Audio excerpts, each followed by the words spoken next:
Welcome back, boils and ghouls. It's time for another one of the greatest stories never told. This time we're going to be tackling a subject that I've been wanting to get to for a long time. Jacob Kurtzberg, better known by his pen name Jack Kirby, and more affectionately and probably more aptly referred to simply as the King of Comics, is such a vast and inescapable part of the industry that doing his career any sort of justice is a difficult task, and I have to admit, a fairly daunting one at that.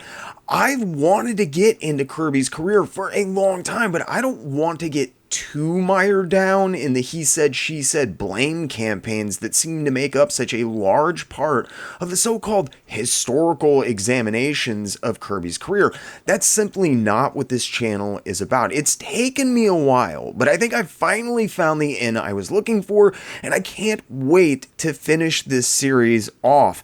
Kirby's work in the comics field is widely known and continues to be researched and documented as thoroughly as possible nearly 30 years after his passing in 1994.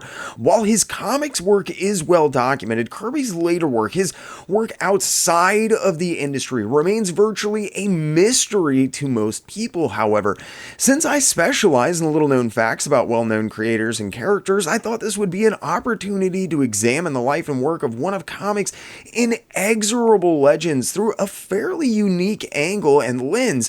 Please bear in mind this series should in no way be construed as a be-all end-all examination of Jack Kirby's work for either Marvel or DC. That's not the purpose of this series, despite the fact that we will be exploring facets of his work for both companies.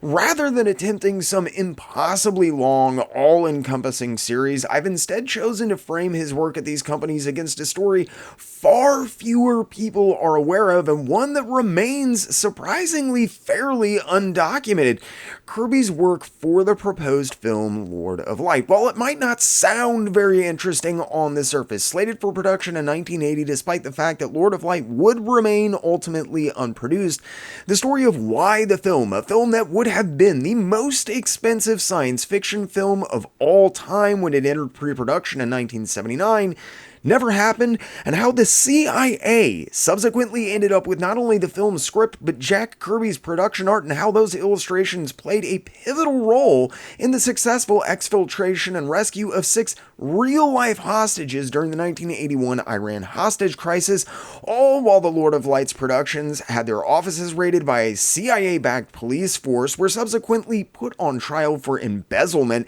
and how the film's budget was mysteriously tied up in a legal black hole that took not one but 2 of the country's biggest law firms more than 24 months to unravel, and no one is really able to explain to this day, is so much more interesting. So join me for another one of the greatest stories never told, and a tasty tidbit of tawdry industry trivia in another multi-part documentary series that I like to call Jack Kirby's CIA Portfolio. In this week's episode, after months of discussion about nearly every other facet of his career leading up to this, we'll finally actually be talking about Jack Kirby's work for and the troubled production of Lord of Light, as well as the lasting legacy that the film and Kirby's work for it have left, despite the film having never even seen production, and the fact that the true historical significance of this work would not become fully known for decades. Buckle up, boils and ghouls, because this is a larger-than-life tale, and you are not going to believe some of the stuff that I found. As I often discover with this channel, truth truly is stranger than fiction. Remember, if you enjoy these videos, do me a favor, let this video play to the end. Hit that like button. Think about getting in the comment section below and letting me know, and if you really enjoy what you see, make sure you Hulk smash that subscribe button. If you feel like you're in a position to help the channel grow, think about using the link in the description below to sign up for my Patreon page. Patreon and other donations do make these videos possible. If Patreon is not your thing, but you still want to support the channel, you can sign up for membership right here on YouTube. And if that's not enough, you can make one-time donations using the Ko-Fi link in the description, or you can even pick up your very own JerkComic shirts like the ones you see on the screen. But now, let's get into it.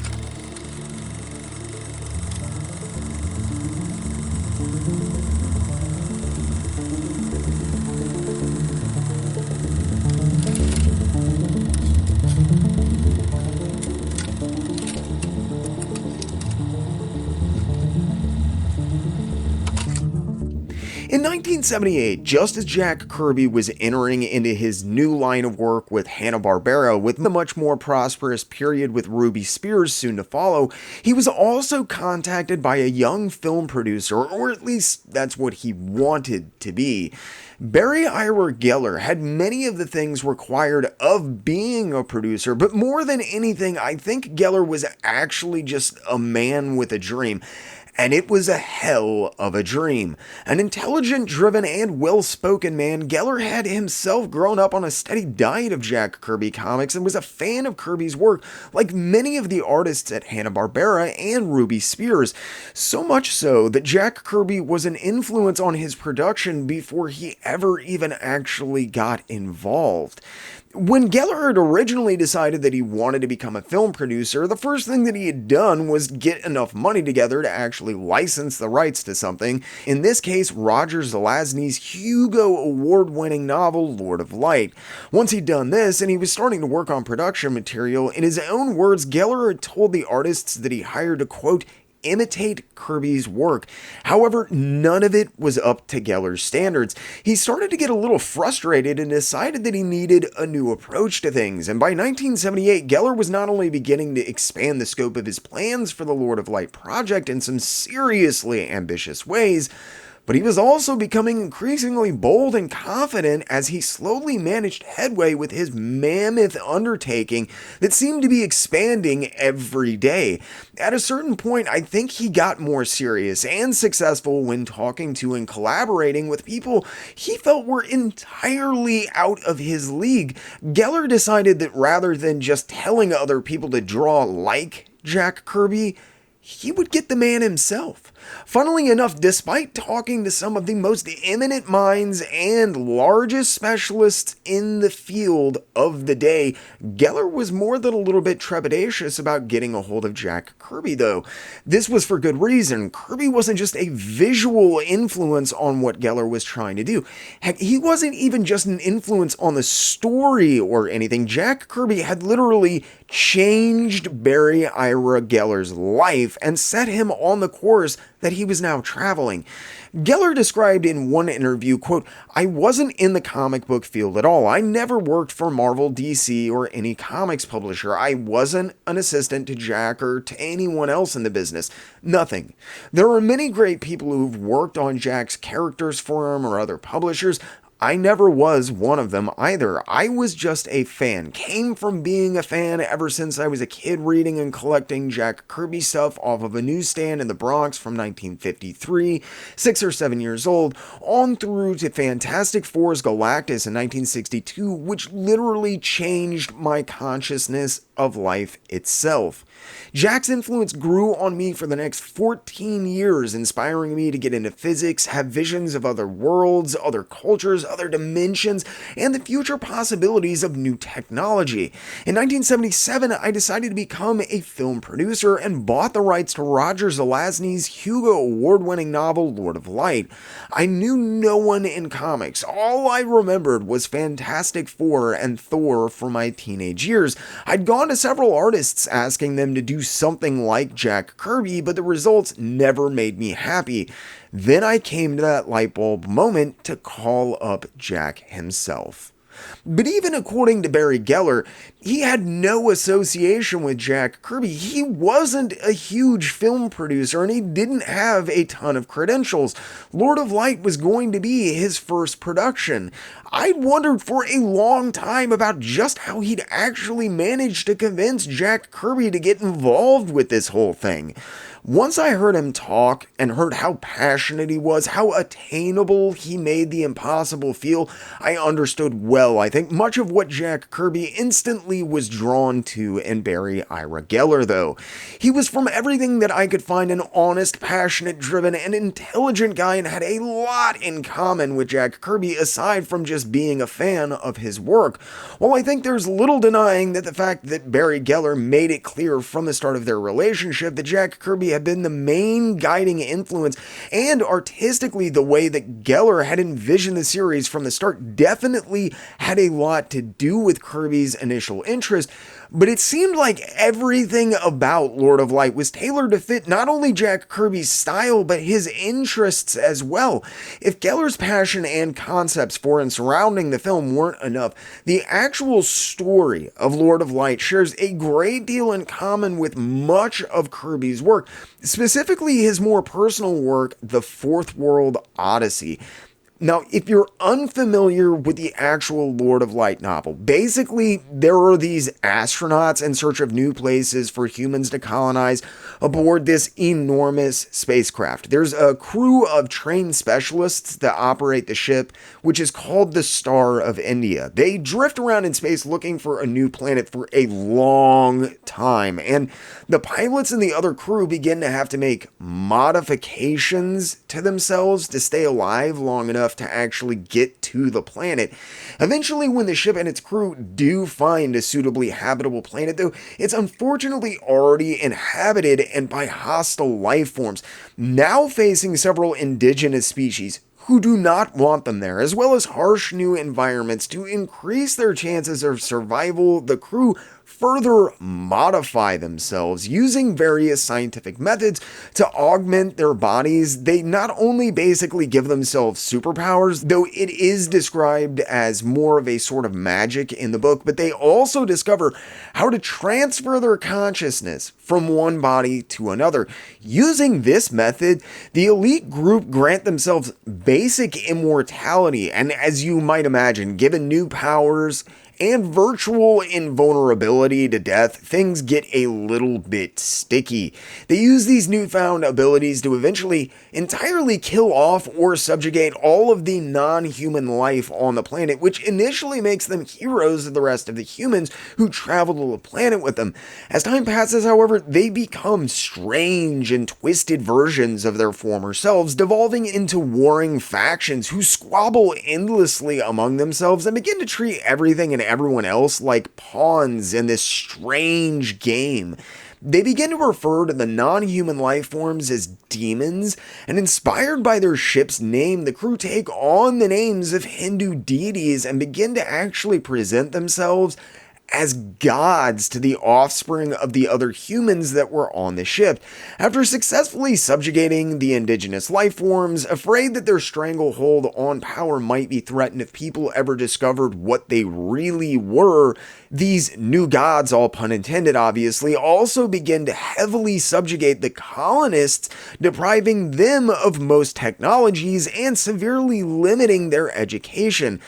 That's just the basic setup for the book, though. Lord of Light takes place over a vast period of time, literally spanning hundreds or maybe even thousands of normal lifetimes.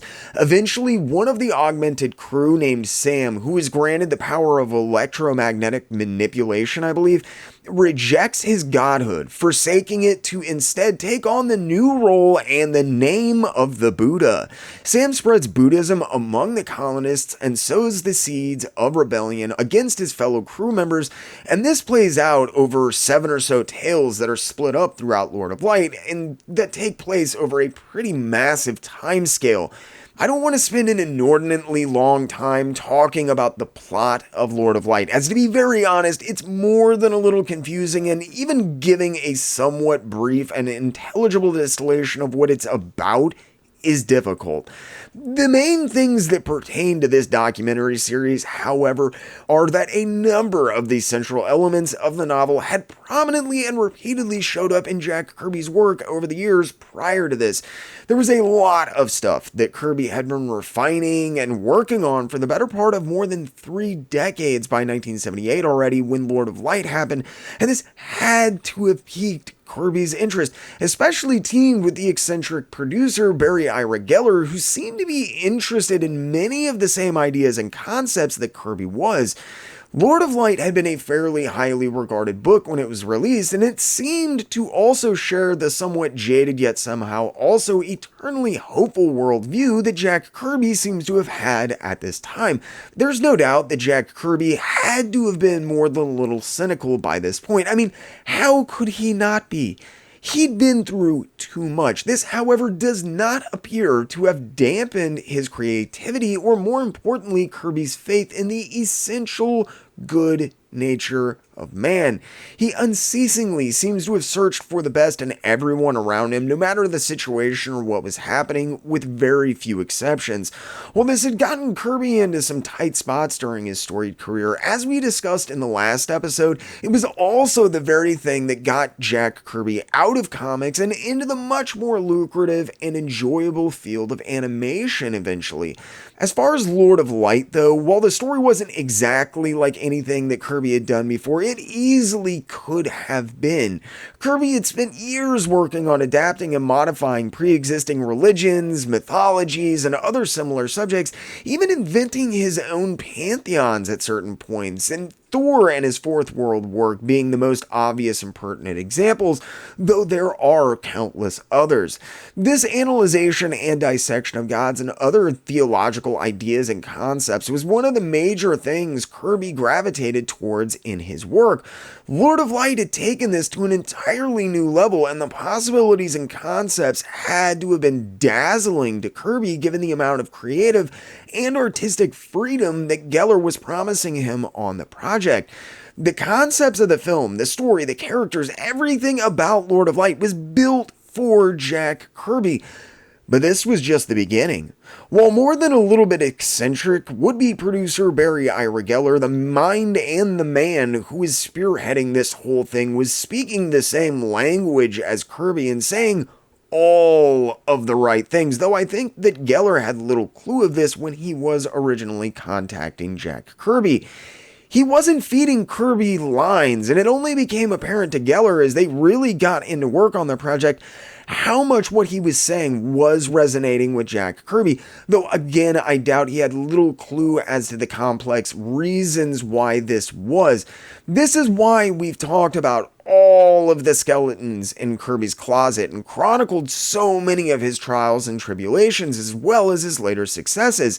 While he had no idea of it at the time, Barry Ira Geller was saying exactly what Jack Kirby wanted to hear, and probably the only thing you could have said to him to get him to agree to something like his work on Lord of Light. Geller himself recalled in a 2014 Heavy Metal article, quote, "I completely took it for granted that my dreams and visions were wholly understood by this loving man who also taught me about honor, not realizing what I was presenting to him as a reality, a full architectural and modern reality, was what he was dreaming about all along, for years." As we well know by now, more than anything else, Jack Kirby had gotten out of comics because of the infighting and backdoor politics. Kirby was never good at politicking, and his gruff demeanor put a lot of people off.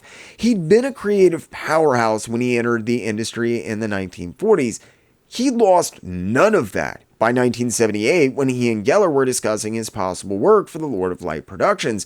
If his work for that particular project doesn't well illustrate this, his work for Hanna-Barbera and Ruby Spears that would follow certainly should, which is one of the main reasons that I wanted to talk about it. His work in the animation field is pretty proof positive of what he was still capable of at this point. Kirby hadn't gotten out of comics because he didn't want to make them anymore, and especially not because he couldn't do them anymore. The entire industry and environment surrounding it had become a negative, toxic thing for Kirby to be around. He did not want that negativity in his life, and when given an out, he had taken it. By the time he reinvented himself in the animation field, Kirby was in his 60s, and honest to God, following his experiences in World War II, I think that Jack Kirby wanted nothing more than to make people happy, to make them smile, to forget how crappy the world could be for 5 minutes and just get lost in another world. He wasn't on board with the more serious tones and the darker directions that the industry was headed in, and while I think his Fourth World work is proof he never shied from more serious subject matter, he didn't necessarily handle it in the same way anybody else would have. There was a grandiose, mythological aspect to Kirby's work that kind of almost removed it from reality in such a way that it felt much less threatening and ominous than the subject matter itself might imply. And his art, especially, even for that fourth world material, is more inviting and interesting than foreboding or anything else. It felt like you really were very much visiting another world, and that's because you were. It was Jack Kirby's world. He had a unique and fantastical way of perceiving the world I think that very few others have ever fully understood.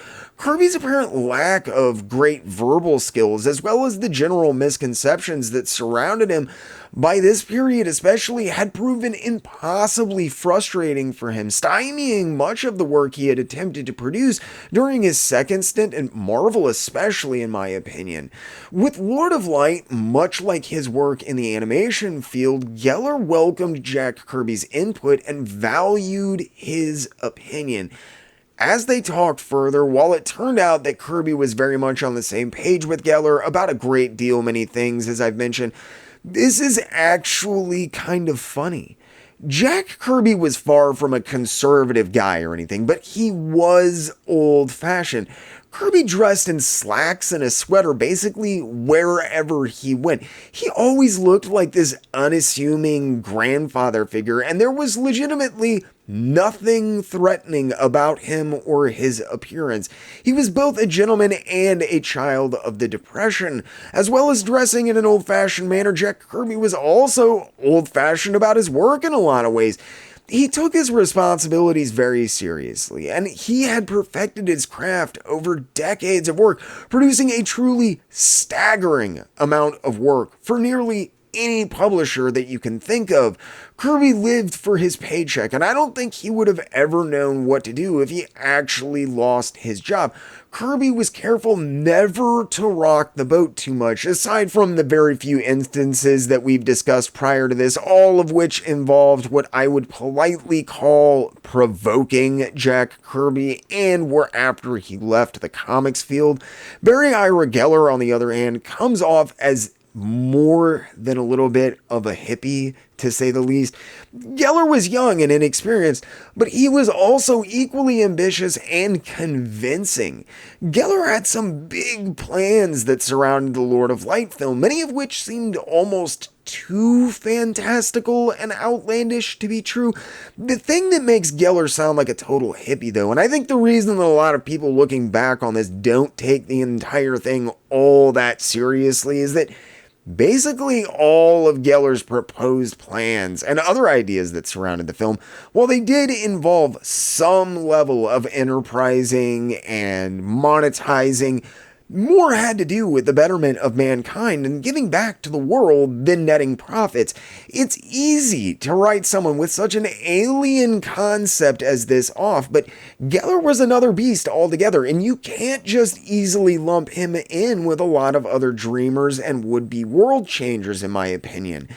Not only did Geller have some truly monumental plans for the production, he wanted Kirby to head it all up, though. And I'm not talking about being responsible for just one or two things either. Barry Ira Geller wanted Jack Kirby to be the one responsible for the entire visual appearance of the film, and by extension, everything that would be associated with it, which was going to involve a host of different things, but we'll get into that momentarily. After initial discussions about his proposed work on Lord of Light, despite the scope of the project's nature being somewhat outlandish, and the fact that on the surface, Kirby and Geller could not have been more different, it happened that the two men just clicked, and Kirby found himself sucked up in the whirlwind of excitement that was making a big-budget Hollywood film. But Lord of Light wasn't going to be just any old science fiction film. Oh no, it was going to be the most expensive science fiction film ever produced, and it was going to involve one of the strangest and most ambitious marketing campaigns ever conceived of. While as impossible as what I'm going to get into might seem, Barry Geller had something going for him that few other people in the industry or in general do. He was genuinely interested in partnerships. Geller was excited for Kirby's input, but he also wanted Kirby to share in the profits of anything and everything that he helped create for the film, and by extension, anything that his work was used for to monetize stuff for the film as well. When Geller approached Kirby about working on Lord of Light, this was something that was integral to their conversations and how he pitched the idea to Kirby. Given that he wasn't up with comics or following what was happening with Kirby's career, specifically his recent troubles with Marvel, while he could never have known it at the time, Barry Ira Geller was saying all of the right things to the disenfranchised Jack Kirby, who by 1978 was desperate for someone to actually collaborate with and, to be honest, appreciate him. Geller was all of these things and more, and while their partnership and collaboration would only be a fleeting one in the vastness of Kirby's otherwise mammoth career, Geller would recall of their work together years later, quote, Jack Kirby had been toying with all these worlds of godlike powers for years before I met him, so Jack Kirby sees Lord of Light as an extension of himself, as what he had always wanted to do, as an expression of his life.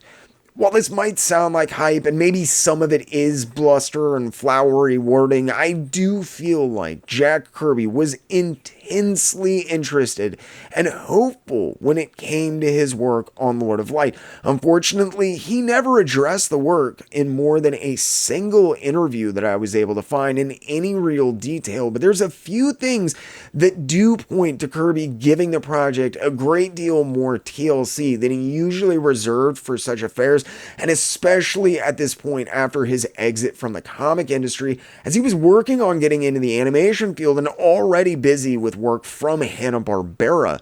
The reason I think that Jack Kirby and so many others actually agreed to be part of the various aspects of Lord of Light and worked as hard as they did was because they believed in what Barry Ira Geller was saying. He never came off as a huckster, and had his plans come to fruition, I think there's little doubt he would have honored any agreements that he made. In short, he was a generally likable and honest guy, and you don't often come across those types of people, especially in his line of work.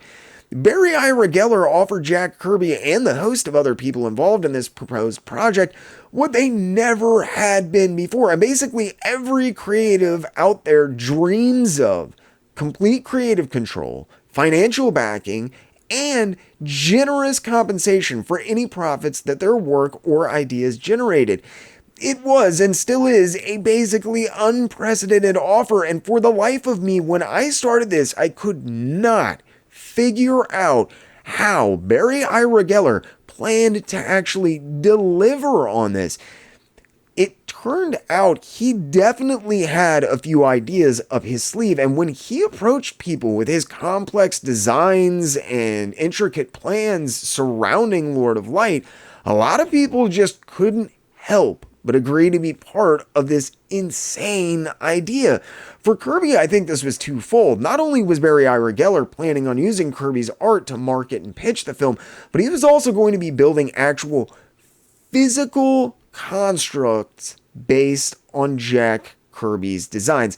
For a man who had spent most of his adult and probably adolescent life inventing worlds and other places in his mind, this had to have been more than a little bit tempting, and given that it was paying work, there's no doubt Jack Kirby could not say no.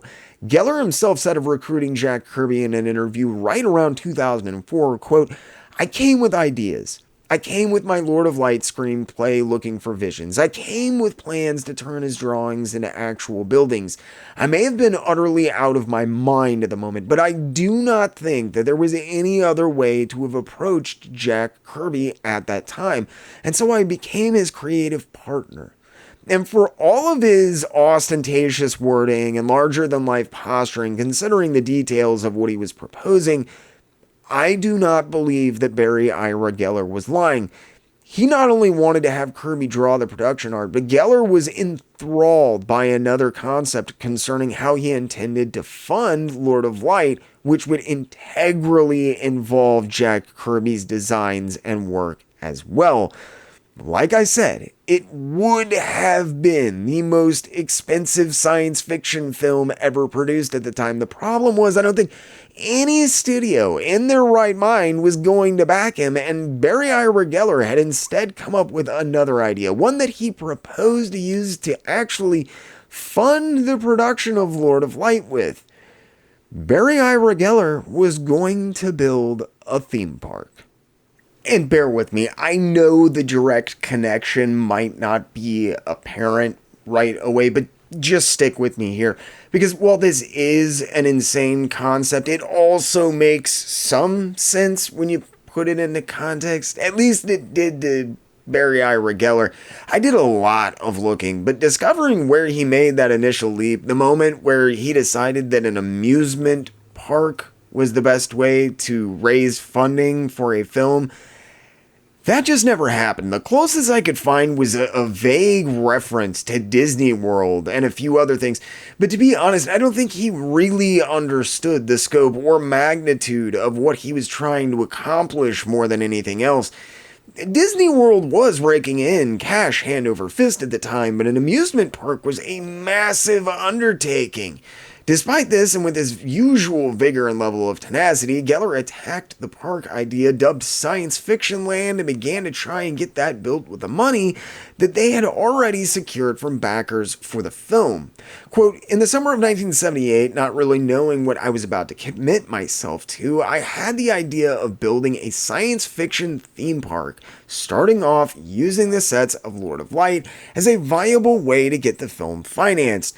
The creation of the theme park Science Fiction Land was also my plan for the funding of the film Lord of Light. If the entire thing doesn't sound strange and outlandish enough to begin with, the park was also going to be something of a World's Fair type deal. The idea was that Science Fiction Land would show off new and cutting-edge technology that people involved with the Lord of Light production and the park itself had produced. And if you're wondering how they planned to pull that off, well, as it turned out, Barry Ira Geller had been recruiting and talking to respective experts in nearly every field that you could possibly begin to conceive of. And a surprising amount of them had actually agreed to be part of this whole thing, too. While Geller's general disposition and infectious enthusiasm were a big part of what was going on, even the way that he proposed they approach Science Fiction Land intrigued people in and of itself. Geller suggested that the new and exciting innovations that they came up with wouldn't be available exclusively to the wealthy elite, and Science Fiction Land was going to be how Geller proposed that they allow everyone to enjoy the stuff that they would come up with. The entire idea was just as much about producing new technology and getting it into the hands of those who needed it and wanted it regardless of their monetary status, as it was actually getting the Lord of Light film produced or making money by the time that Barry Ira Geller got serious about it in the late 1970s. It was actually an interesting cyclical type of idea that Geller came up with, where each part of the project would feed into and kind of fund another part in this huge cycle. The tech from the park would be used to fund the production of the further new technologies there, as well as pay for upkeep and expansion of the Science Fiction Land park itself, which would be where the laboratories and other scientific facilities would be located at, and thus expanding them in the process as well. In addition, and it would also ultimately be used for the production costs of the Lord of Light film. See, I told you, you cannot make stuff like this up. Some of the press releases around Science Fiction Land and Lord of Light legit read like fake news, but they are incredibly far more accurate than I could have ever imagined when I started working on this series. According to one write-up about the park, it was to, quote, include computer-controlled rides, magnetically levitating cars operated by voice command, billboard-sized holography, a bullet train from Japan, and many other venues for children to envision the future. The same write-up actually comments on the interesting concepts behind funding, in addition proving that even at the time it was a strange and alien concept to most of those that happened upon it, but also that it was a befuddlingly successful one at that. Quote, commercial applications of new technologies would further act as continuing revenue for scientific, educational, and research foundations set up by the parent company. The creation of the theme park Science Fiction Land was also the producer's plan for the funding of the film Lord of Light. Fortune 500 companies around the world had been contacted to act as sponsors. Internationally acclaimed scientists, architects, and engineers were intrigued, and several had begun work on research and development. 3M had already expressed interest in building a half-mile-high floating heated dome based upon Buckminster Fuller's original designs for air conditioning in the New York City during its 1960s World Fair over the entire park. It's kind of mind-blowing, but the dome would have been larger than the Empire State Building. According to another press release, there was going to be, quote, a 300-foot tall Ferris wheel, voice-operated maglev cars, and a planetary control room staffed by robots. Obviously, the whole thing was a lofty and ambitious goal, but it was also one that spoke to Jack Kirby at his very core. He was one of the very few people in the world capable of wrapping his head around such a large and perhaps half-baked concept, and Kirby was always interested in the blurring of lines between fiction and reality anyway, and he was heavily invested in the idea of making people's lives better through his work. I've mentioned a number of times about how Kirby's work post-World War II, I think, is as much geared at ensuring readers are having fun as they are about Kirby having fun or even telling a story or anything. According to Geller, when he and Jack spoke about Lord of Light, and even once they got into the actual work there, he felt much the same way. Quote, Jack was totally into changing the consciousness of the world outside the confines of comics, and that was our plan, to change the imagination of the children of the future through science fiction. After initial discussions between the two explaining the aim of the work as well as Science Fiction Land and just how they were going to be using his illustrations, Kirby quickly agreed, and together Barry Ira Geller and Jack Kirby set about creating 16 illustrations right around the end of 1978. Illustrations that, although initially scattered to the seven winds after their creation and forgotten for decades, would go on to become some of the most historically important and interesting pieces that Jack Kirby ever created, taking on an importance and a second life that no one could have ever begun to suspect or dream of at the time. While Barry Ira Geller set about assembling a host of talent for his proposed Science Fiction Land, a list which would ultimately come to include award-winning special effects makeup artist John Chambers, sociologist Maurice Stein, holography specialist and scientist Donald Broadbent, futurist and cultural critic Buckminster Fuller, legendary sci-fi author Ray Bradbury, and archaeology architect Paolo Soleri, as well as financial investments from 3M before things went south not long after this. Kirby was busy working on the illustrations that would bring this all into the real world.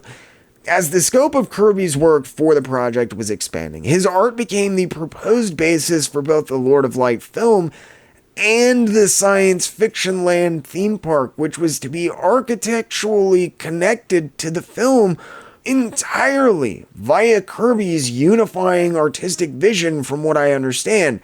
Rather than use a name even that played into the film or anything like that, it was instead Jack Kirby's unique eye and approach to art that would be the clear indicators that they were two sides of the same coin, with several of Kirby's larger proposed structures and sets that he designed for Lord of Light to have been given a permanent home and located at the theme park which would be used for filming the movie.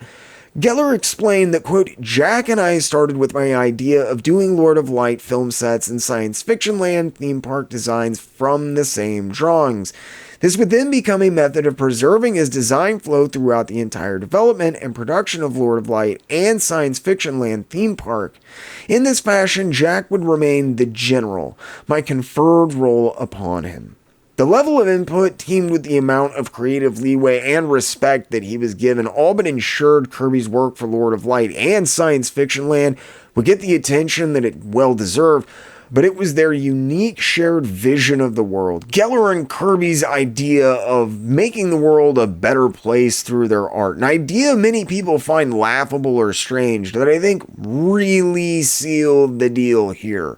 While he never skimped on anything that was on his drawing board, and Kirby seems to have given basically everything he ever worked on the old college try, the work that he would go on to create for Lord of Light is without a doubt some of the best, most interesting, and distinctive work of his entire career.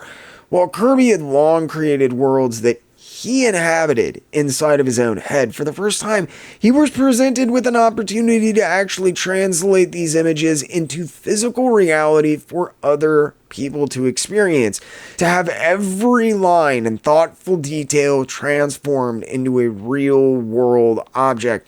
While this might seem like a daunting task or even imposing to other men, for Jack Kirby, it was an absolute delight.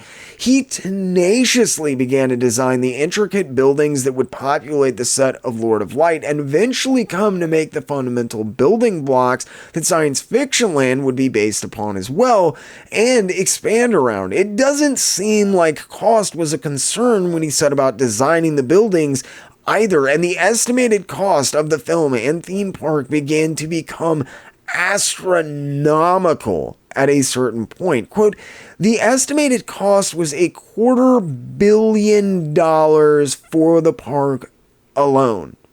Unfazed by this, however, Geller goes on to explain almost immediately, quote, I handed Jack my blueprints for the theme park and he drew the piece with unimaginable brilliance as always. If $250 million sounds like kind of an insane goal, then you're being rational and thinking about this like any normal, sane person would.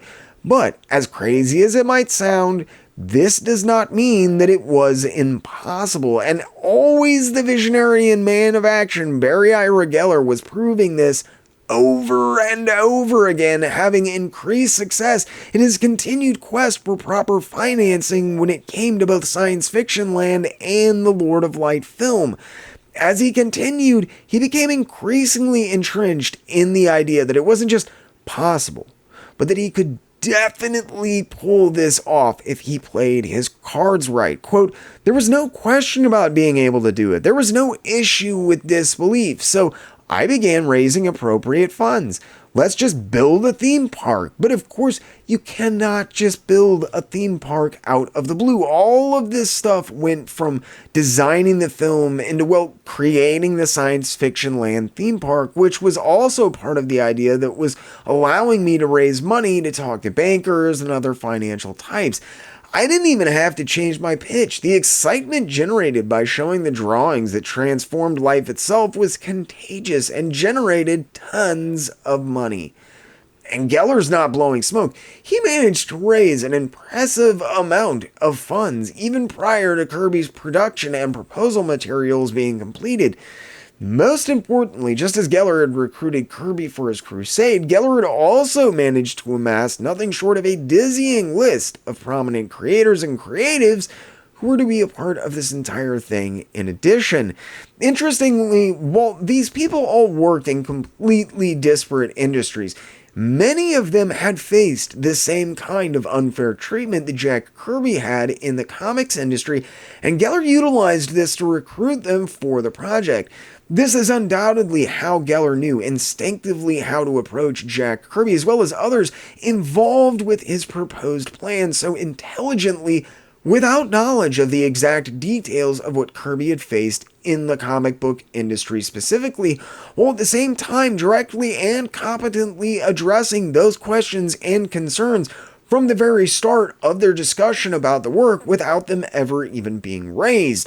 Rather than being tailored for Kirby, or for in fact anyone in particular, the idea of partnership and profit sharing as well as intellectual and professional collaboration on the project was one which, for Geller at least, was central to begin with.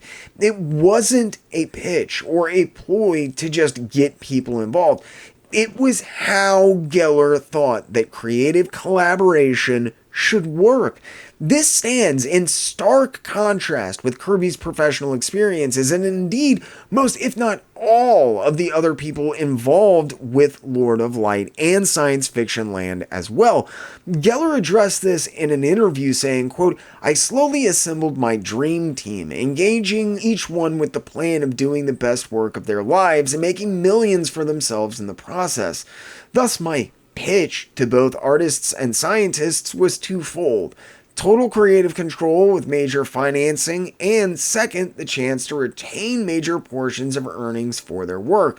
For example, both Kirby and Chambers had made millions of dollars for their respective employers, but earned relatively little for themselves." It's clear by this statement that, as I said, while he wasn't entirely aware of what Kirby was facing as far as mistreatment in the comic industry, and he knew little as far as the battle for original art that Kirby was beginning to undertake with Marvel at this point, but Geller knew it to be a general rule that affected many of the people that he was talking to. It's also interesting that while he couldn't have known the full details at the time of just how much Kirby had made for Stan Lee and Marvel Comics, that he and John Chambers, who worked on Planet of the Apes, which had made everyone involved a ton of cash as well, except for Chambers himself, were the prime examples. Geller spoke to some truly prominent and respective geniuses in their fields, but even then, that Jack Kirby was chief among them in his mind is impressive. As Geller said years later concerning Kirby's importance to the project, quote, "I had visions of building a theme park called Science Fiction Land to finance the film, which also entailed me bringing in some of the greatest creative talent in the country. But it all started with Jack, as many, many things often did and still do today." It's not just comics. Life many times seems to be unfair, and those creatives that are oftentimes responsible for the largest and most sweeping of innovations, respective giants in their fields, are quite often cast aside, mistreated and maligned by those that they work for or who finance them, and are rarely properly compensated or credited for their work, which makes many of the other people involved extremely wealthy. It's important to remember that this is an inarguable truth, and one that afflicted many people who came to be associated with Lord of Light, Science Fiction Land, and some of Geller's other proposed projects over the years. It wasn't just Jack Kirby. He was not alone. Most of the other people that would become involved were similarly treated creatives, and even some intellectuals who would become disenfranchised after extremely disheartening experiences, mostly at the hands of their employers in the past. I think a lot of these people wanted Science Fiction Land to be real, for Lord of Light to happen, and the amount of interest shown, the people who signed on, and the sheer amount of money that would eventually be generated by the concept goes a long way in proving just how many other people shared Geller's mindset. There were a lot more people out there that wanted to change the world than you might imagine, and it was incredibly interesting discovering the details of how this was all going to come together eventually, as well as where some of the seed money was going to come from.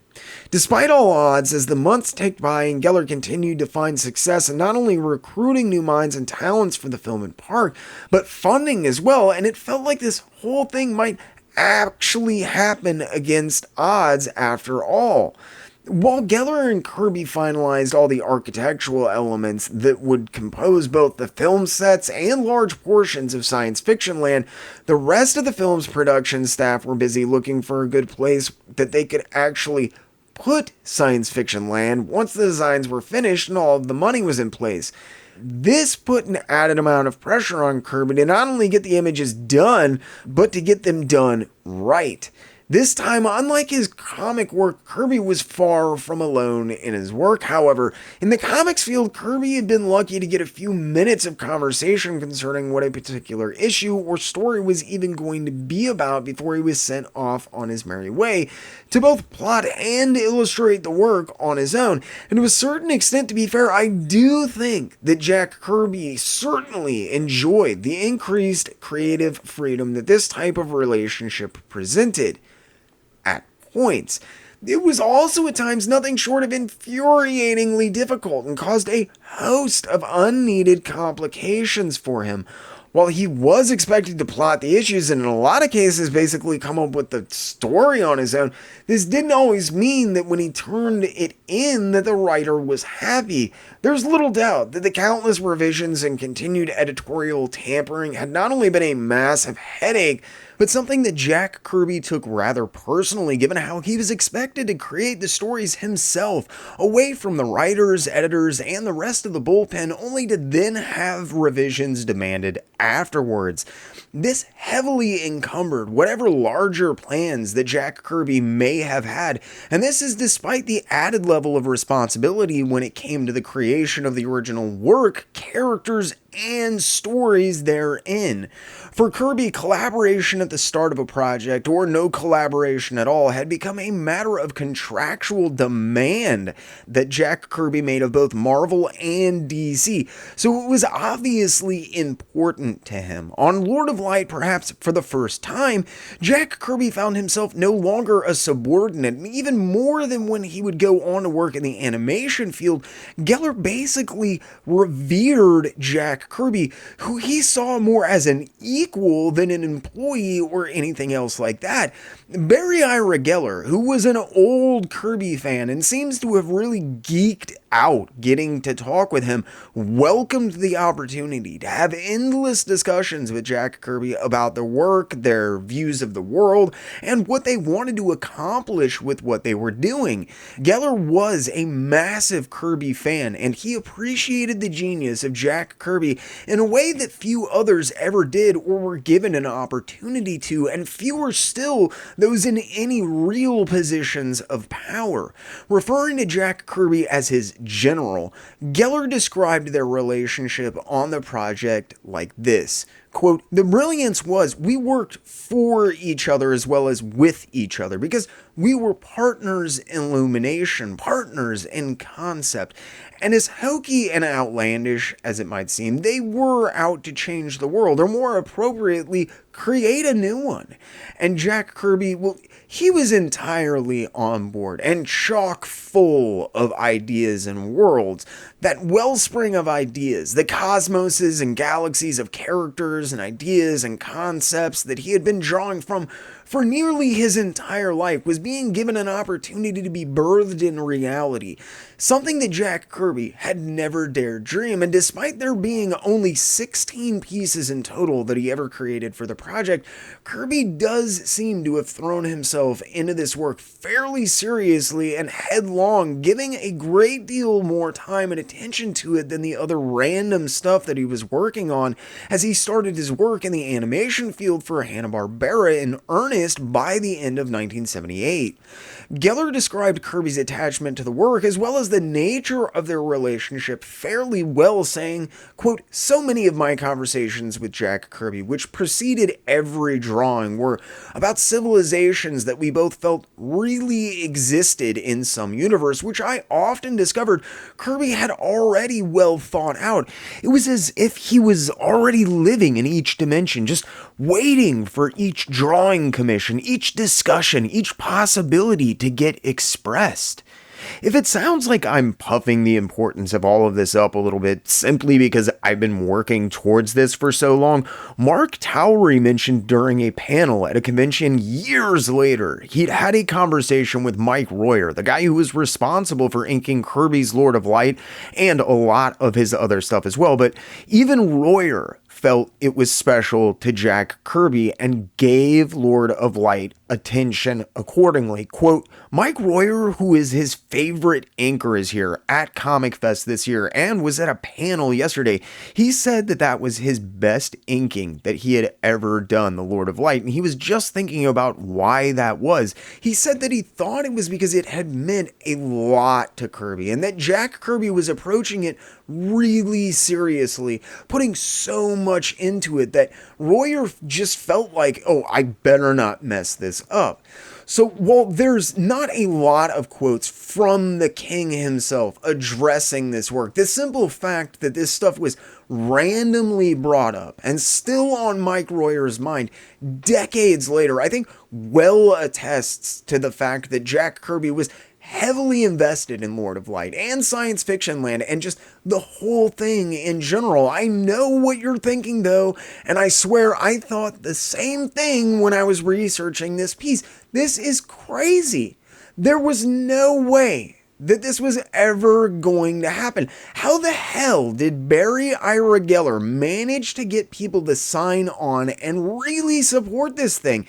The thing is, the idea was infectious. The concept was appealing to the better part of many of those that he spoke to, who often had chosen their respective fields to do, in fact, precisely what Geller was proposing.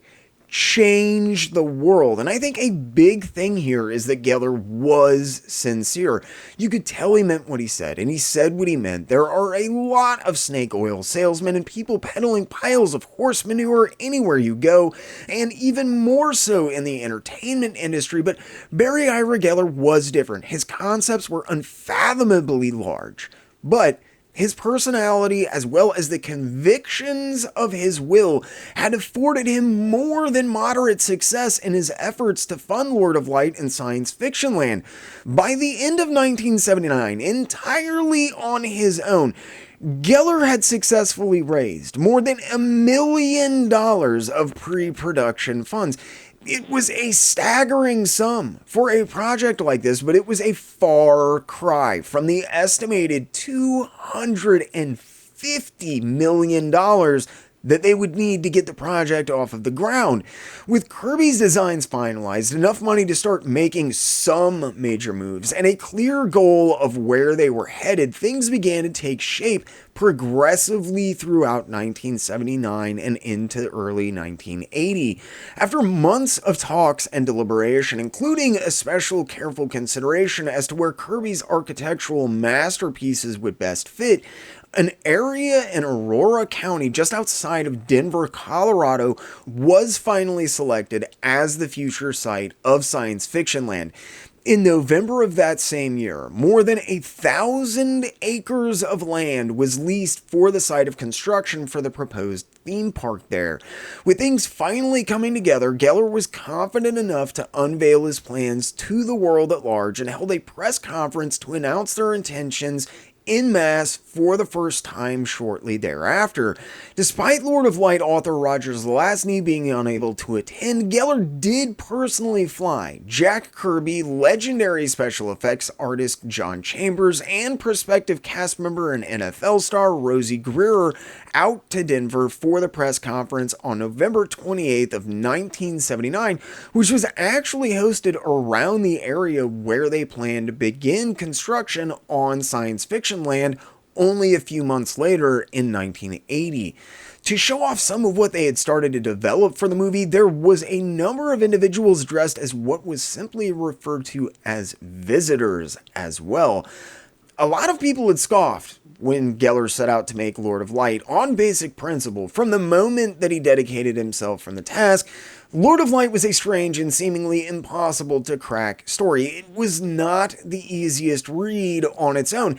And most people saw a film adaptation that would actually deal with the subject of the book as intractable, but people had said the same thing about 2001 when Kirby took the assignment on the comic, and Kirby had absolutely delivered on that.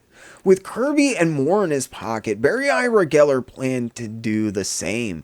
Geller was determined to defy the odds and produce the epic film that he'd been envisioning and working to bring into reality for almost a decade by 1979, when the plans for Science Fiction Land were solidified, land was leased, and he held the press conference. Lord of Light had reached the point of no return. Things were in motion, and there was no stopping them, like it or not, from this point on. Had he been left to his own devices and allowed to continue work on the project, I think that Geller might have actually pulled this all off. Unfortunately, as is often the case, even when you do find someone who's on the level and operating as transparently and with the best of intentions like Barry Ira Geller truly seems to have been, there's almost guaranteed to be someone else that they come into contact or more disastrously go into business with who will prey upon all of the things that make them such a special and unique creative individual. These people will insert themselves into their lives, twist the fact that they always see the best in people and are at sometimes unhealthily trusting, and use it as a weapon against them.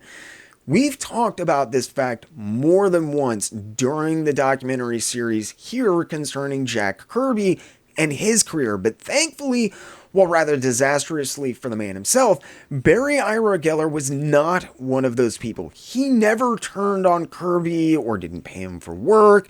Geller never tried to do anything fishy with the money.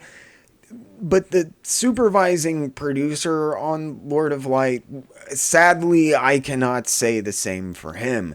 Now, to be upfront and clear, this is where the water starts to get a little bit murky. Details concerning the production of Lord of Light start to get exceedingly difficult to track down, and certain details have simply never been shared as far as I know.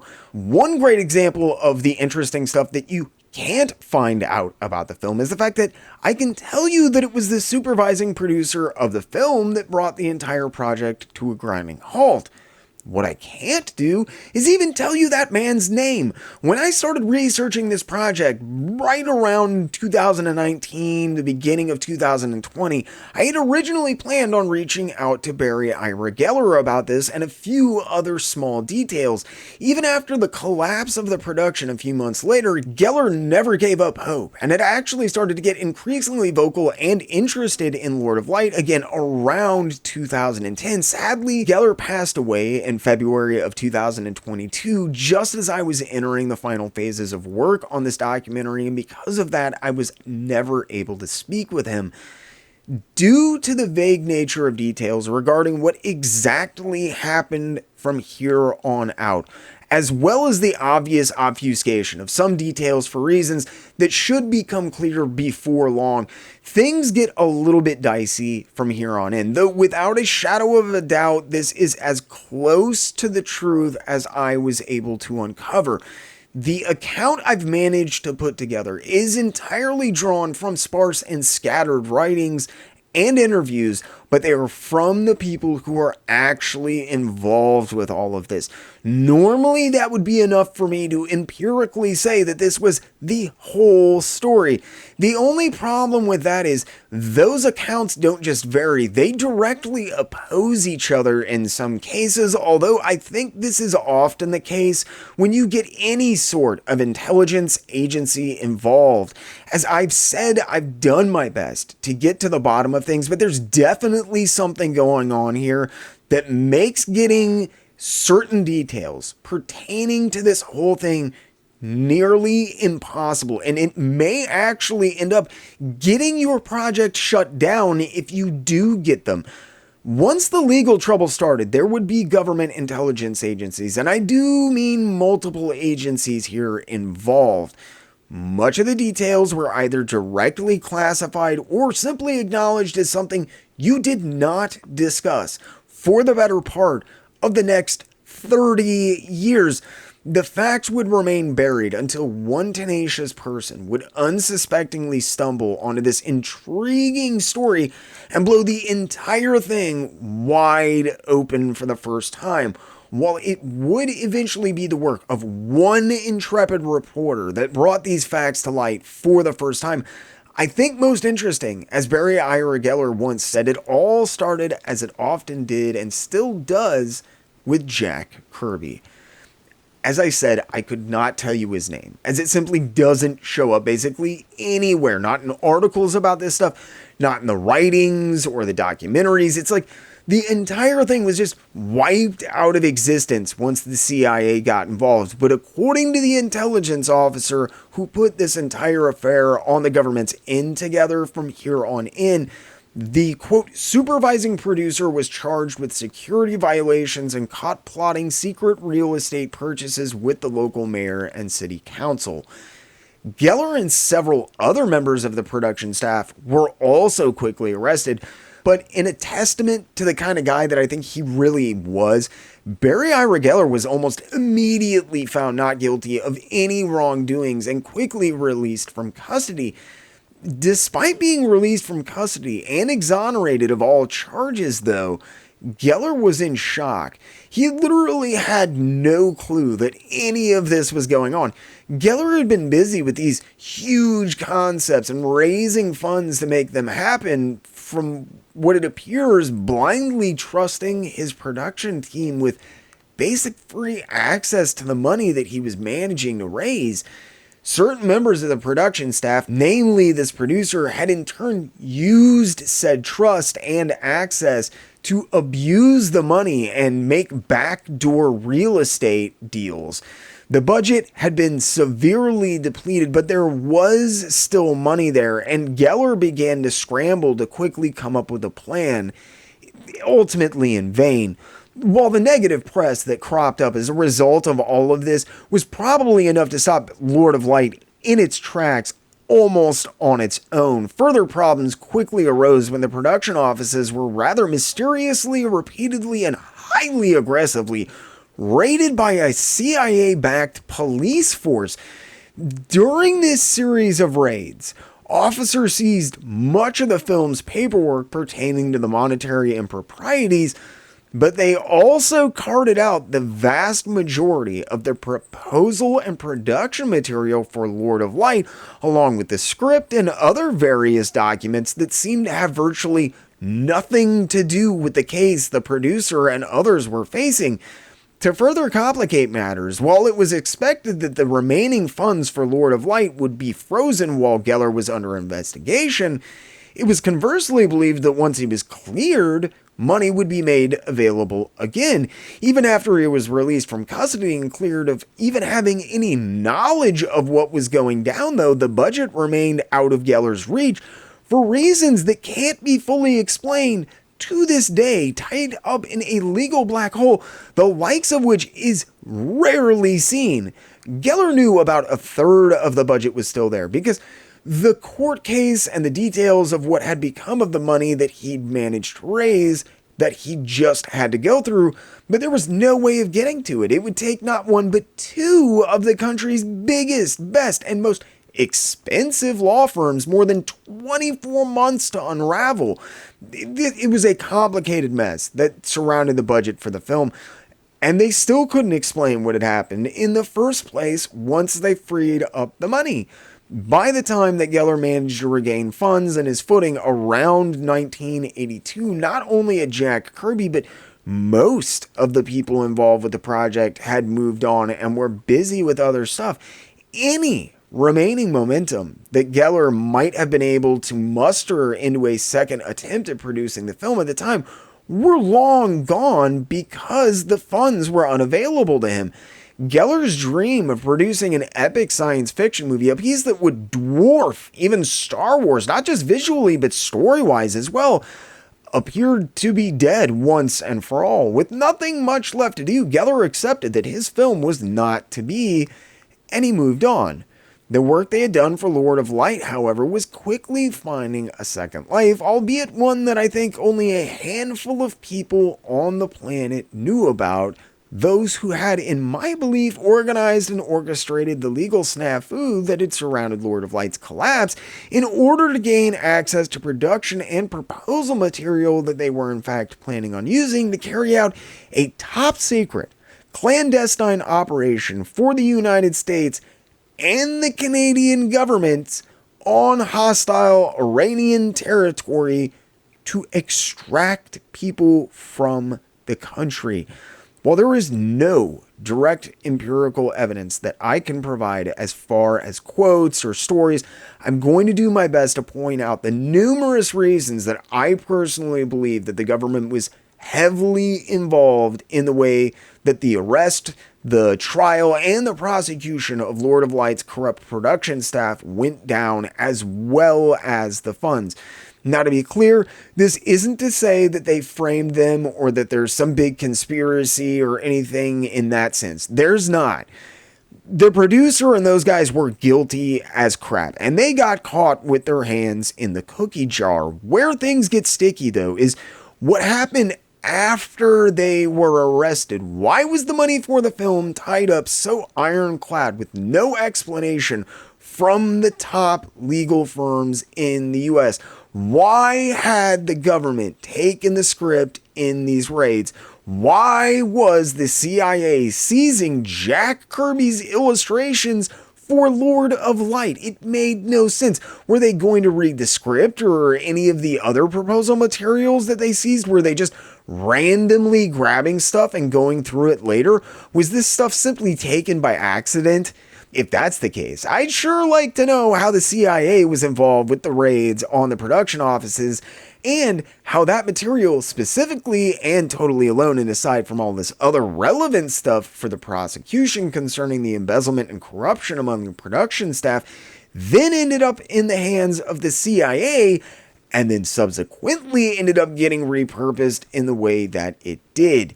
The agent responsible for putting this entire thing together claimed that the Lord of Light script was pulled off of a pile of prospective scripts entirely by random that another government operative working in Hollywood had been sent months prior. This, however, is simply untrue. While I can't say with certainty, what's much more likely is that the financial improprieties were brought to light and legally pursued in the way that they were, and with the vigor and the speed that they were, because the CIA had other plans for the production material meant for Lord of Light from the moment they laid eyes on them. Much larger plans. The matter concerning the trial and sentencing, as well as the exoneration of Geller, all seem to have played out on a much more accelerated timetable than they usually do. Usually when you get into stuff like embezzlement and other types of cases like this, such as money laundering, it's a fairly lengthy legal battle. The cases can drag out for months or even years for a host of reasons in most cases. That does not seem to have been the case here. It feels like the government sped things up and made sure it was all wrapped up with a nice little bow, capping the entire thing off with sealing away the film's remaining budget from Barry Ira Geller to ensure that he couldn't do anything with the material they had deliberately taken during the raids and were integrating into their upcoming mission, or in fact, even notice that it was missing.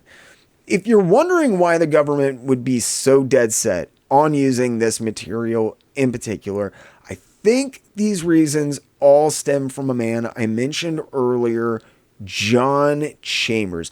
John Chambers, who is going to be tackling the makeup for Lord of Light, was and is most commonly remembered as the man responsible for the Oscar award-winning makeup for the original Planet of the Apes films. What most people don't know was that he did other work, much more interesting work than he ever did for any film. While he was obviously never open about discussing the fact very much, John Chambers was the master of disguise and head makeup artist for the CIA. Before closed-circuit television and technology being the way that it is today, apparently there actually were guys like John Chambers who would design special makeup kits for secret agents going undercover in order to evade detection and identification. Despite not discussing it much, Chambers had offhandedly mentioned it on at least one occasion, who, not knowing what John Chambers was specifically referring to, just kind of shook the comment off and didn't think much of it until years later, when the details of all of this would begin to start to kind of leak out and emerge bit by bit.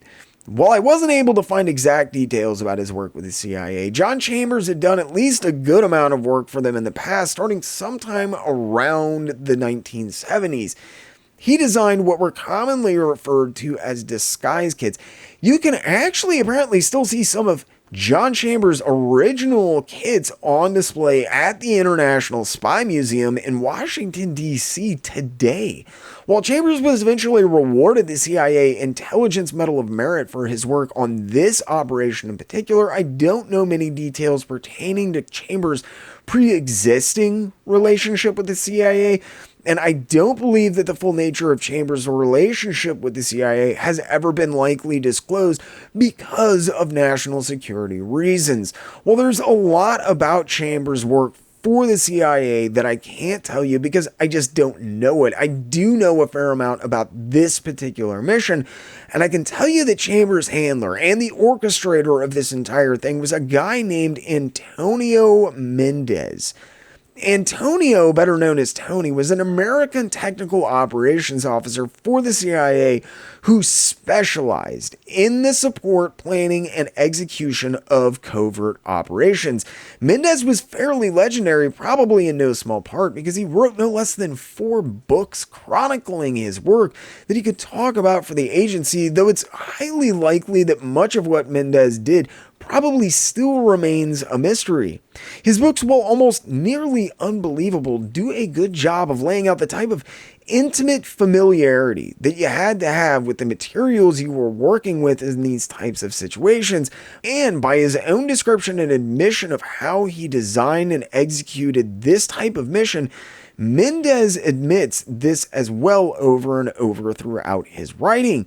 This is another good indicator that while he would later claim it to be so, John Chambers didn't just randomly happen to grab Lord of Light off of a random pile of scripts, and that this entire affair was carefully and meticulously orchestrated from behind the scenes.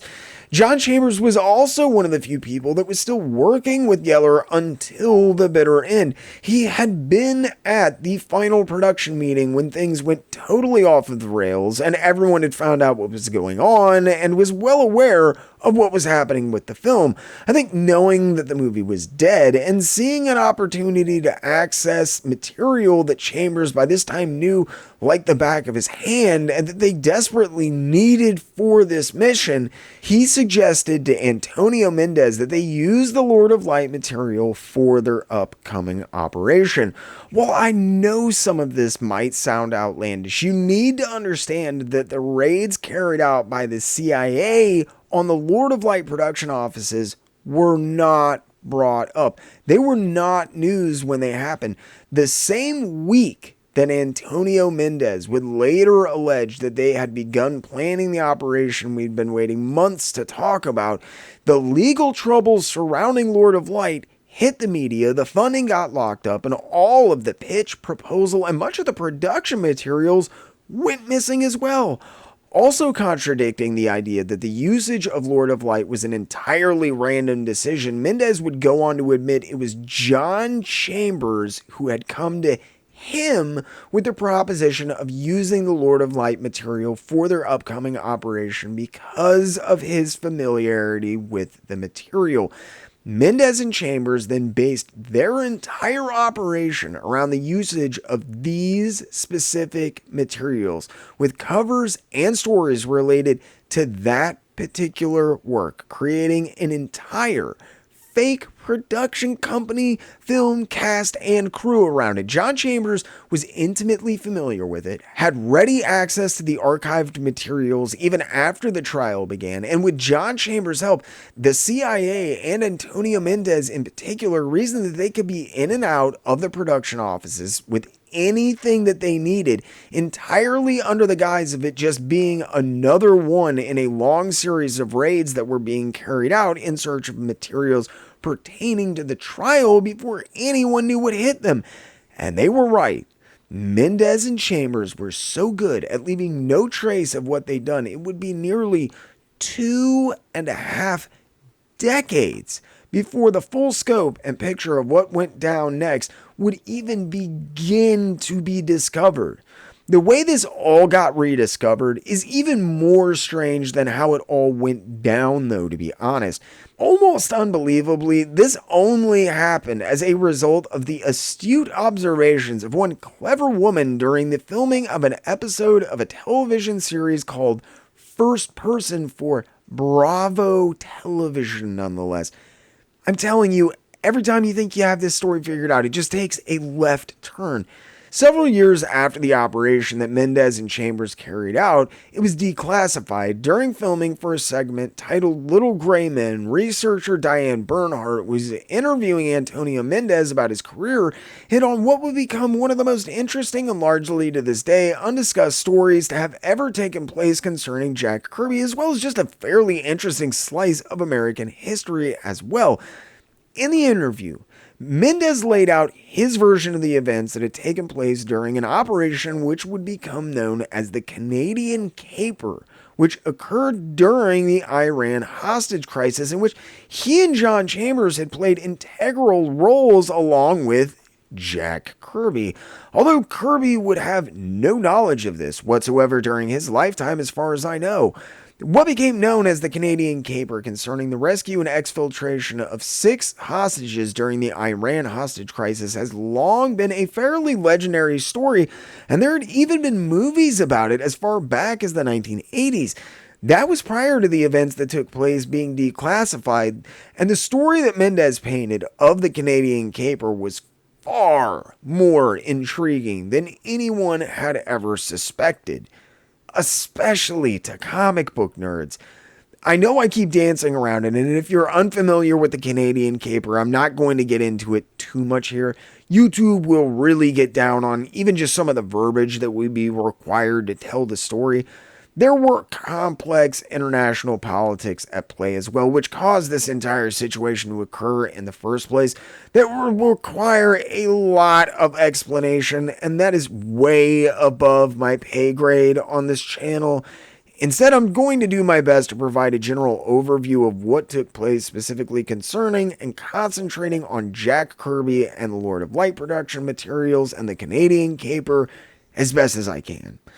In November of 1979, a group of armed individuals took over the U.S. Embassy by force, taking anyone who was unlucky enough to be inside at the time hostage.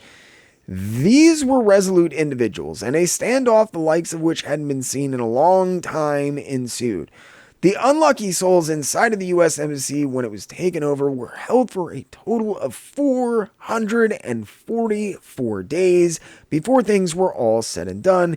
Needless to say, things did not go well with this entire affair. There was a lot of posturing that took place, but the U.S. didn't want to take armed force for fear of civilian casualties and kicking off an international conflict with Iran. After more than a year of failed negotiations and mounting tensions between everyone involved, things were obviously reaching a tipping point, though. While the U.S. was becoming increasingly convinced that the only way this is going to get resolved was through force, and they were busy plotting their next move, they were entirely unable to forcibly go in and try to extract the hostages until they handled another situation. It just so happened that not everyone was at work when the U.S. Embassy was taken over, and a group of 6 diplomats had somehow managed to evade capture when it was seized. Even after they escaped the initial takeover, though, they were surrounded by people relentlessly searching for them and found themselves constantly on the run in hostile territory. They managed to evade capture for more than a year, but as the U.S. began plans to get the hostages back by whatever means necessary, they also knew that they had to get these individuals out of the country before they could make any further moves. This was problematic, however. Travel had been basically cut off, and there was no way of safely getting an American into the country, let alone 6 fugitives who were on the run out of it. This is when Antonio Mendez, along with John Chambers, came up with the clever idea to capitalize on Chambers' job in films to construct a cover story, and Chambers suggested that they capitalize on the nearly complete and fairly impressive Lord of Light production material to do so when building this cover. Along with Chambers, Mendez suggested that they pose as a film crew looking to film some stuff for a proposed film called Argo, a name which, while entirely fictional, might sound familiar today actually. The story had to be perfect though, there was no room for error, and I think that the Lord of Light material was selected because it was of an extraordinarily high quality. Chambers was intimately familiar with it, and it was complete enough that anyone who did happen to look at the material could be easily fooled into thinking that the script was for a real film, because, it was. Chambers set up a production office in Sunset Glower Studios, which was apparently actually Michael Douglas's office while they were shooting the China Syndrome a few months prior. They had copies of the production material created and distributed with the new name, Argo, now attached to it. This name change, as well as the generally clandestine nature of this entire affair, helped to ensure no one knew that Lord of Light or Jack Kirby was attached to the Canadian caper or the Iran hostage crisis for a long time. While Kirby's connection in particular isn't all that well known and definitely isn't very openly discussed, interestingly, many of the other individuals involved with the Canadian caper are. Mendez and Chambers went to some pretty incredible lengths to make their production look legit, holding a press conference party at a LA club and taking out advertisements in both Variety and The Hollywood Reporter. At the time, Argo was simply the name Mendez rebranded Lord of Light with. Ironically, when the story of this operation went on to become the basis for a massive blockbuster film decades later, and yes, this is the basis of the story for the 2012 Ben Affleck film, that movie took its name from the fake script title. What's really interesting here, though, is that the story of Argo is only really known as continued to be researched, as well as the subject matter of a number of proposed documentaries since, as I said, because of a random episode of a Bravo television series. What's even cooler, though, is that the only reason that Diane Bernhardt took an interest and brought the entire thing up to begin with was because of Jack Kirby. Bernhardt, who had been conducting the routine interview with Mendez, noticed a piece of art that intrigued her. When she picked it up, she instantly knew that it was a Jack Kirby piece and immediately asked about its origins, as she'd never seen it before. Bernhardt only started following the trail because of her interest in Jack Kirby and how his work could have possibly related back to anything having to do with the CIA. The information had remained classified for 17 years, but 3 years after this, in 2000, when Antonio Mendez was being interviewed by Bernhardt for In Person, he was finally allowed to tell the full story of what would become known as the Canadian caper and how it was only possible because of Jack Kirby's art, although he left that detail out.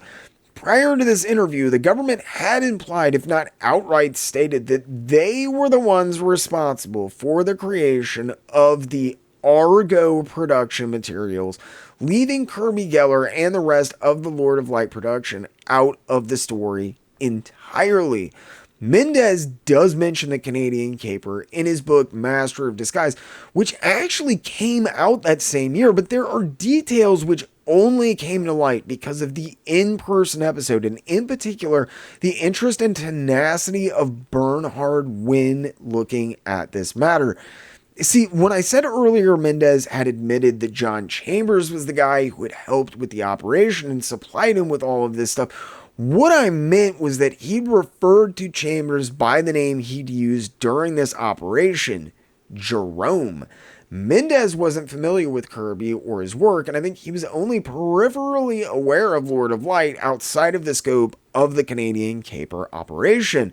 With Mendez being something of a dead end as far as Kirby's work for Argo, but still intrigued by what she'd found, Bernhard began furiously researching and eventually managed to track the code name Jerome back to Chambers. From Chambers, she was then able to track the Kirby work back to Lord of Light, and that's when the full scope of what had gone down really started coming to light.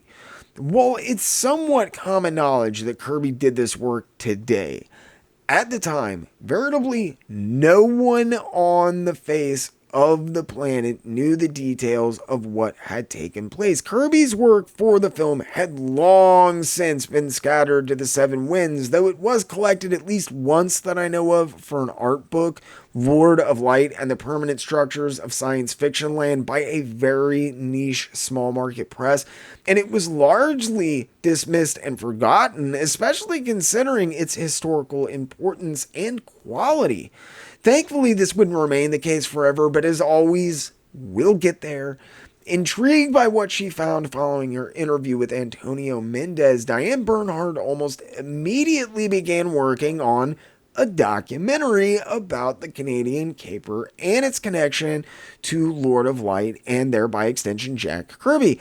An accomplished and tenacious woman 7 years later, for reasons which she never really elaborated on, she just kind of gave up.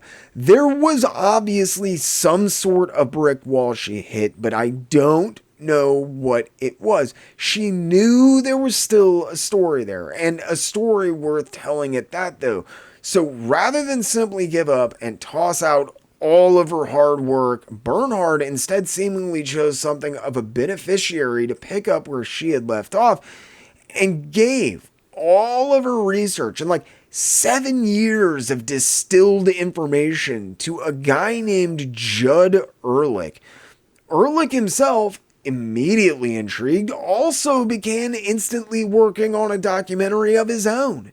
When Ehrlich was starting to finalize production on his documentary, strangely enough, about 7 years into his own project, which was titled Science Fiction Land, A Stranger Than Fiction Doc, crowdfunding was a pretty real thing.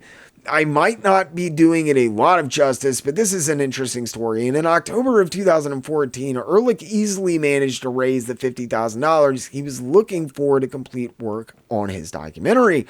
According to the campaign, the film was basically complete, and there was mostly just a random bunch of post-production work left with some B-roll footage that needed to be completed and that kind of thing. Everything looked and sounded great. 2 years later, however, the film had yet to materialize, and no one could figure out why. There were no updates from the production, there was no explanation, all of the rewards had gone out to backers on time, everything with the production seemed to be running smoothly when they had reached their funding goal, but years later, there was no film. Then, almost out of nowhere and for seemingly no reason, backers were sent the following message and contributors were refunded their money. Quote, "Thank you again for your tremendous generosity and your incredible patience. We hoped not to have to send this message, but due to legal circumstances beyond our control, we will not be able to continue with production of the film." That was it. There was no mention of what these legal troubles were, or even allusions to what they might concern. The fact that this documentary was stopped for legal reasons does lead me to believe that the CIA objected to certain aspects of the Canadian caper being publicly known, something I've been weary of while working on this piece, actually. Ehrlich was and is an accomplished filmmaker. I don't think there was any problems with the film so much as there was a problem with what the film was talking about. From the onset, the CIA and anyone else talking about the story for that matter had played it up as though the US government had created what were incorrectly referred to as storyboards and other material for the fake Argo film. We know today that these storyboards were in actuality the production art and other materials, including the script, which had been produced for the very real Lord of Light film. The Stranger Than Fiction documentary had promised to tell the full story of the Canadian caper, including Kirby's involvement as well as other revelations, and I think that they hit on something that they couldn't talk about, and that wound up bringing the entire project to a complete standstill. I'll admit to having no clue what this is, but it had to be something. You don't just walk away from a fully completed and funded film after 7 years and give people their money back without so much as an actual explanation, unless something is going down. While in my own research, I was unable to discern what could have possibly elicited such a response that the film was legally unable to be released, I'm sure there's more to the story than what we're being told. While I don't think that this fact necessarily hinges on Jack Kirby or his work, I do find it interesting that there does seem to have been a sort of concerted effort to keep Jack Kirby's name out of things for one reason or another for a lot of years when it came to the Canadian caper. Even after Mendez and others started talking about it a little bit more openly, Jack Kirby's name never once came up that I know of until Diane Bernhardt unwittingly discovered the connection decades later. The fact that it appears that the film was blocked from release itself heavily indicates that there was some level of probable government tampering from one agency or another having to do with at least some aspect of the Lord of Light production. When I did more digging following my discovery of the Black documentary, I came across another interesting little piece to this puzzle as well. This one again from Diane Bernhardt herself, at least kind of. While well aware of Kirby's involvement, as well as undoubtedly much more than ever saw print, or she has publicly revealed, in 2007 Bernhardt was interviewed by The Wire, and there's strangely no mention of the art that turned her on to the entire thing to begin with. In fact, there's nothing about Kirby and only a slight bit about the actual Lord of Light production that wasn't publicly known prior to her interview with Mendez in 2000. This Wire article, not Antonio Mendez's interview or even his writings on the subject, would go on to be licensed and adapted for the historical biography fiction film Argo in 2012, 5 years after the article was initially published. Also, very interestingly, while this article would go on to become the entire basis for a motion picture sporting a massive budget and promoted as a historical biography, even winning several Oscars actually, there's no direct quotes from Bernhardt in this entire piece. Not a single quote or snippet from her. It's just based on the story that she told the author. Again, this seems to indicate that there's something they're not supposed to talk about, or that Bernhardt and Ehrlich know that the government does not want out there. While the Wire article was based on an interview conducted with Bernhardt and went on to be the basis for the Argo screenplay, much of the narrative in that article relied on outdated elements of the story, which had been concocted to prevent people from discovering the true nature of what Mendez and his people were doing at the time in 1980. Bernhardt herself was fully aware of this by this point, however. I highly doubt that Bernhardt, who spent 7 years researching her own documentary piece on the subject, entirely left Jack Kirby out of the discussion and made such sweepingly inaccurate statements supporting outmoded narratives of how this had played out. I think it's highly likely that whatever legal troubles that Ehrlich and the Stranger Than Fiction doc eventually encountered were likely the same ones binding Joshua Berman's hands when he worked on the Wire article with Diane Bernhardt. I have no direct proof of this, but this makes a lot of sense and helps explain the rather disembodied tone of the article, as well as the rather obviously inexplicable choice to entirely exclude a number of interesting and pertinent details surrounding the Canadian caper, and any quotes from Bernhardt at that. While much of what he discovered and was to share in his documentary was kept under wraps, in order to make it more interesting, one thing that Ehrlich has stipulated about was the fact that Jack Kirby had been avoided largely in the past probably so as to avoid any pesky problems surrounding using someone's likeness. Like, having to credit them or pay them for it. I think it's safe to assume Ehrlich is probably correct here in guessing that this is a large part of why Jack Kirby was left out of the film Argo, which adapted the events of the Canadian Caper, but actually took a lot of flack even at the time for having taken so many generous liberties with the source material. Given that Antonio Mendez's book, Master of Disguise, was nonfiction, however, he would not have been bound in the same way that the producers of Argo would have been when using Kirby's name, and yet there's no mention of him at all in any of Mendez's writings or interviews. The same goes for the Wire article, and this is particularly strange given that Bernard had become interested in the entire affair because of Jack Kirby's art. There's no reason that they couldn't mention Kirby's name or go into more detail about other aspects of how the artwork was procured and used other than it might have made some government agencies look bad. I don't think that they were so much worried about Kirby in particular as they were the entire Lord of Light production and the funds and all of that getting brought up. Another reason that Ehrlich had postulated for the government's reluctance for the entire story coming out was concerning the budget for Lord of Light. It took 2 years to get the money and the rights situation sorted out with Lord of Light. Once Geller was cleared of charges and any wrongdoing, that money should have been his to do with as he saw fit with once more. But it wasn't. No one has been able to explain or at least concretely state to my satisfaction what exactly happened with all of that to this day. I think there's little doubt that given the prominence of the project, something that neither Mendez or the CIA were likely aware of when they co-opted the material for their own purposes, at John Chambers' suggestion, the continued interest in this story and Geller's own ongoing attempts to make Lord of Light and science fiction land a reality, even following the collapse of his initial production, do in fact have a lot to do with the details of this affair still being somewhat unclear.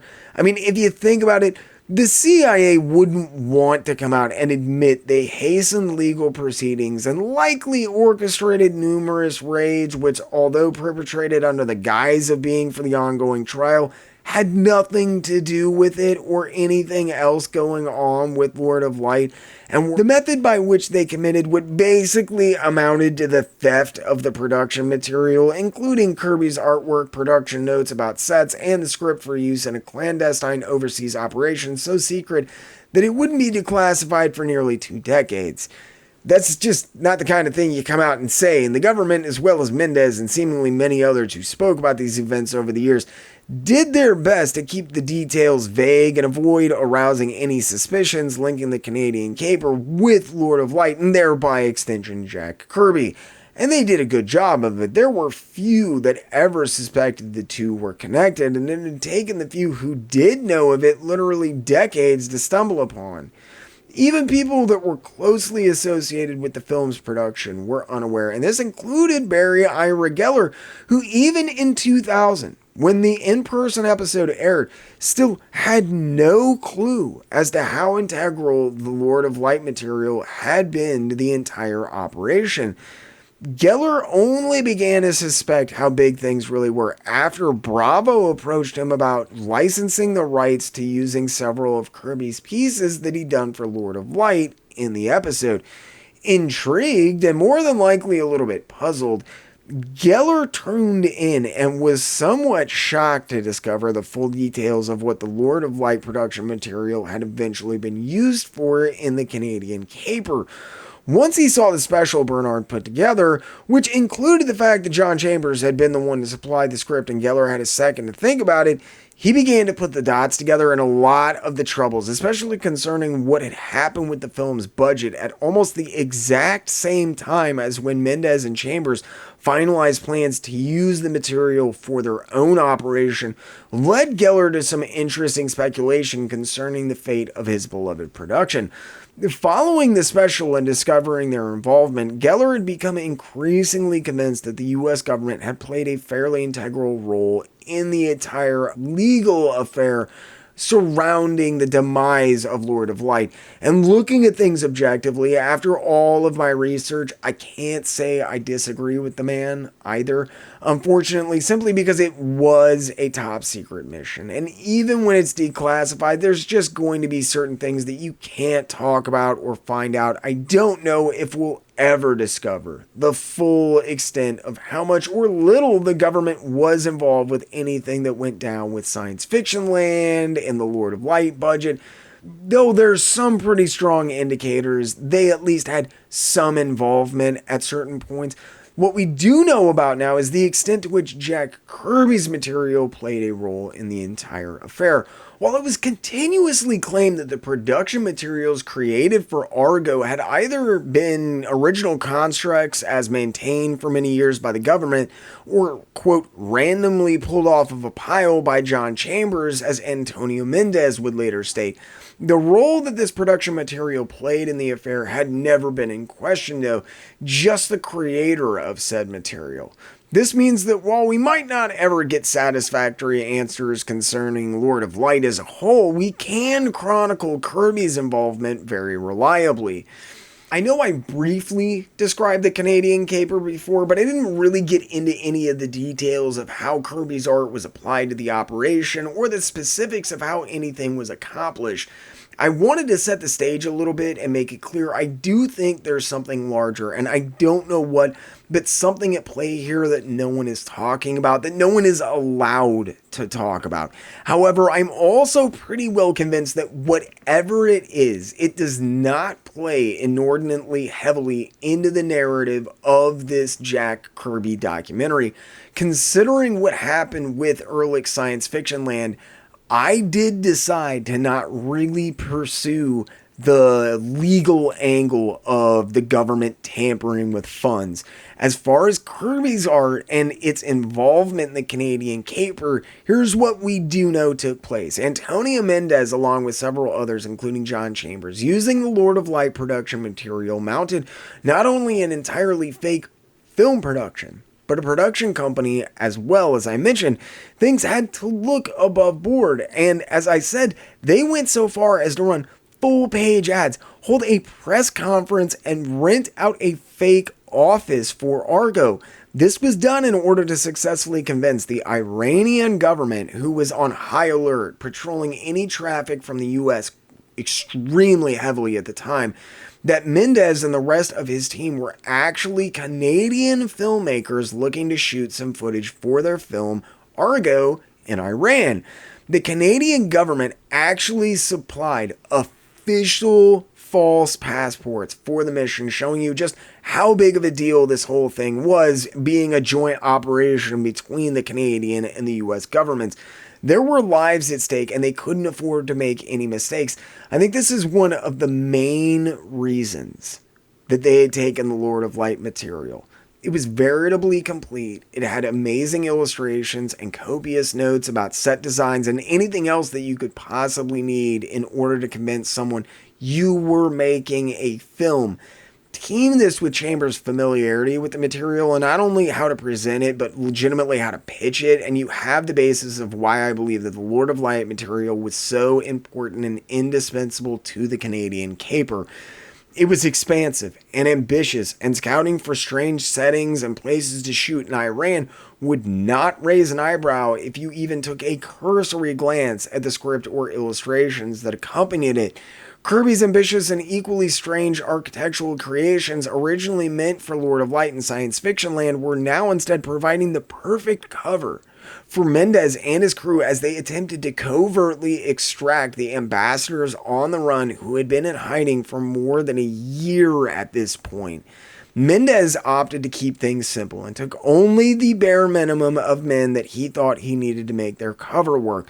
This helped to not raise any eyebrows by making a big entrance or a scene, but it also kept the circle of knowledge small, and this meant less chance of someone blowing their cover. According to their paperwork, Argo's scouting crew consisted of 8 men, 6 Canadians, an Irishman, and 1 Latino. In actuality, Antonio Mendez, who was the aforementioned Latino, and one person fitting the description of the Irishman, who I believe was Canadian, had entered the country on their own. While the film Argo makes things seem very tense because it's a movie, Mendez has said it was actually pretty easy. They got to the airport, some officials looked over their production material, and they were quickly satisfied that they were who they said they were. Mendez and the Irishman then went out to do their scouting, using this as a rather ingenious cover for making their way unfettered throughout the city without arousing any suspicion. The 6 U.S. ambassadors who were on the run had been in hiding at the same location for some time by this point, and while this led to some pretty close calls and they were thinking about relocating, Mendez was able to rendezvous with them there because of it, presumably using some of John Chambers' disguise kits that he had designed for the mission to alter their appearance, and under the guise of being the other 6 members of the Argo production crew, using the passports supplied by the Canadian government, the ambassadors were successfully exfiltrated without a single shot ever being fired and no one being the wiser. The Iran hostage crisis, on the other hand, would not play out like this. Things escalated quickly once the U.S. attempted to forcibly extract the hostages still being held at the American consulate after the Canadian caper. There were a host of deaths among military personnel as well as civilians involved in the operations to follow, and it was just a nasty, messy affair. Given how bad things got, the details pertaining to the Canadian caper, the Argo cover story, and Lord of Light may simply overlap by complete happenstance with stuff that the U.S. government would prefer to not have out there. While this is debatable, rather unbelievably, the story of Kirby's work for Lord of Light doesn't end here, though. Remember how I mentioned that the original art had kind of been scattered to the 4 corners of the globe? Well, as it turns out, that art ended up in some very interesting hands. Bernhard had discovered Kirby's involvement with the project due to an unidentified piece of production material that he had produced for Lord of Light that Antonio Mendez still happened to be in possession of. In fact, she'd initially been intrigued as a Kirby fan because she had no clue where it came from, and neither did a lot of other people. Because Lord of Light never ended up happening, and because the historical significance of the pieces were entirely unknown for so long, the origins of the Kirby originals were a mystery even to many of those who owned them over the years prior to this story getting cracked. The original art for Lord of Light was like everything that Jack Kirby had ever produced, though it had value. Even if it wasn't comic book art or anything like that, there was going to be someone willing to buy it just to have a piece of original art from the king. The quality and the size of the pieces that Kirby produced for Lord of Light, their intricate nature, and Reuter's amazing inks had made them somewhat sought after pieces by collectors. However, the thing was, most people didn't really know the story of the art outside of it being from a failed film that Kirby had worked on, if that.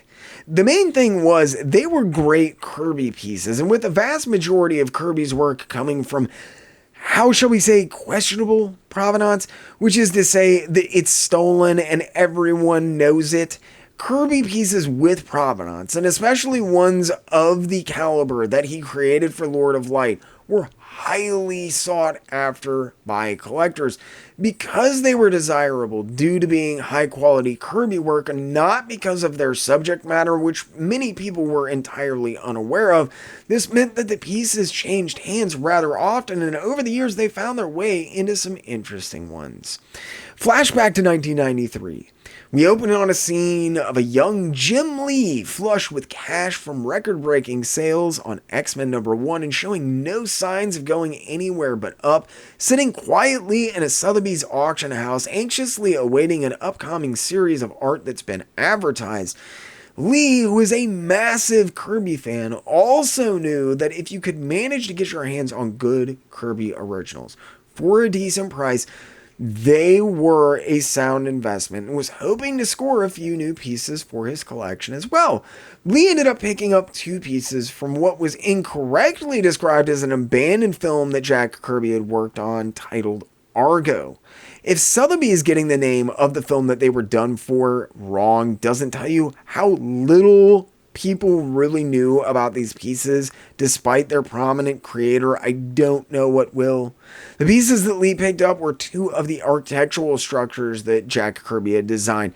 Pavilions of Joy and Planetary Control Room Interior, which are both absolutely magnificent. While he's always been fairly conservative and intelligent with his money, Jim Lee is an avid original art collector, at least he was. Even back in 1993, though, Lee had an ever-expanding family and would grow increasingly frugal with his spending as this trend continued.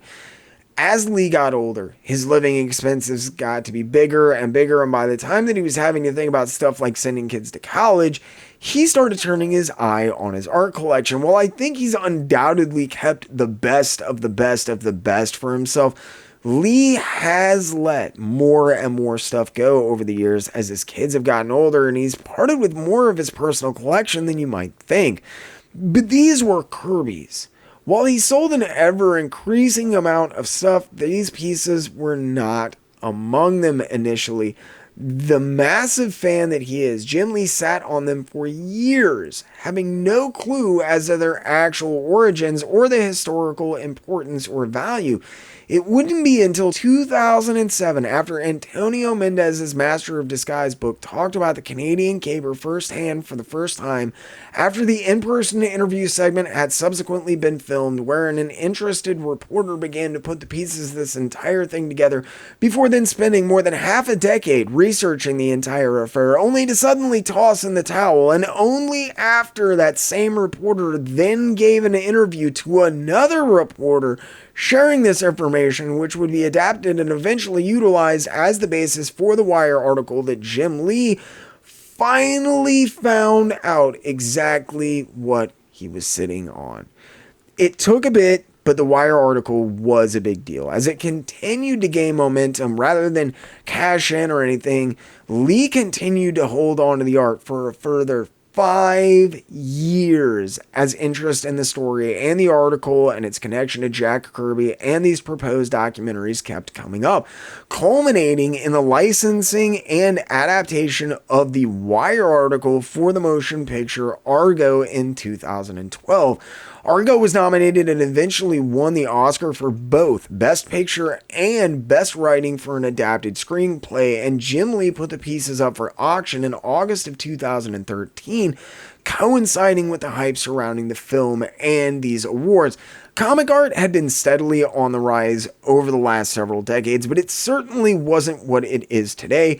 Many experts still greatly undervalued work like this, and at the time they were put up, Pavilions of Joy and Planetary Control Room Interior were appraised for a paltry $10,000 a piece, though most specialists suspected that they would easily exceed these expectations even at that point. But similar pieces had sold for only around $1,500 a few years prior, and even probably the most desirable image from the entire series, that of Sam, sold for a measly $3,000 about 7 years before in 2006. Lee had played his cards right though, and with people now fully in the know about what this stuff was and the story behind it all, there was a definite bidding war that took place when these went up for auction. Pavilions of Joy ultimately sold for $16,730, and Planetary Control Room Interior went for an impressive $23,900. While there's not an inordinate amount of material that he actually made for Lord of Light, an 18 by 24 color piece sold for nearly $9,000 in 2019, attesting that while the Ben Affleck film might have artificially boosted the numbers for a while, there is very real interest in this work.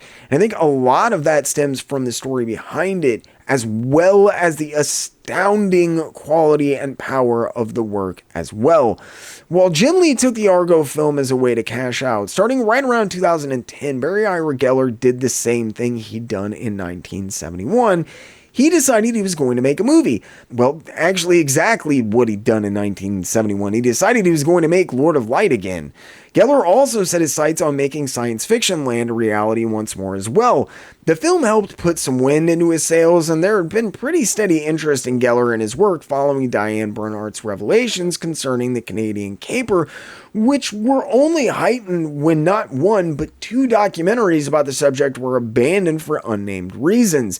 Geller was just as interested in getting the project off of the ground as ever, but he was missing his general. With Kirby gone, it felt like in many regards concerning this new effort, an essential voice was no longer there.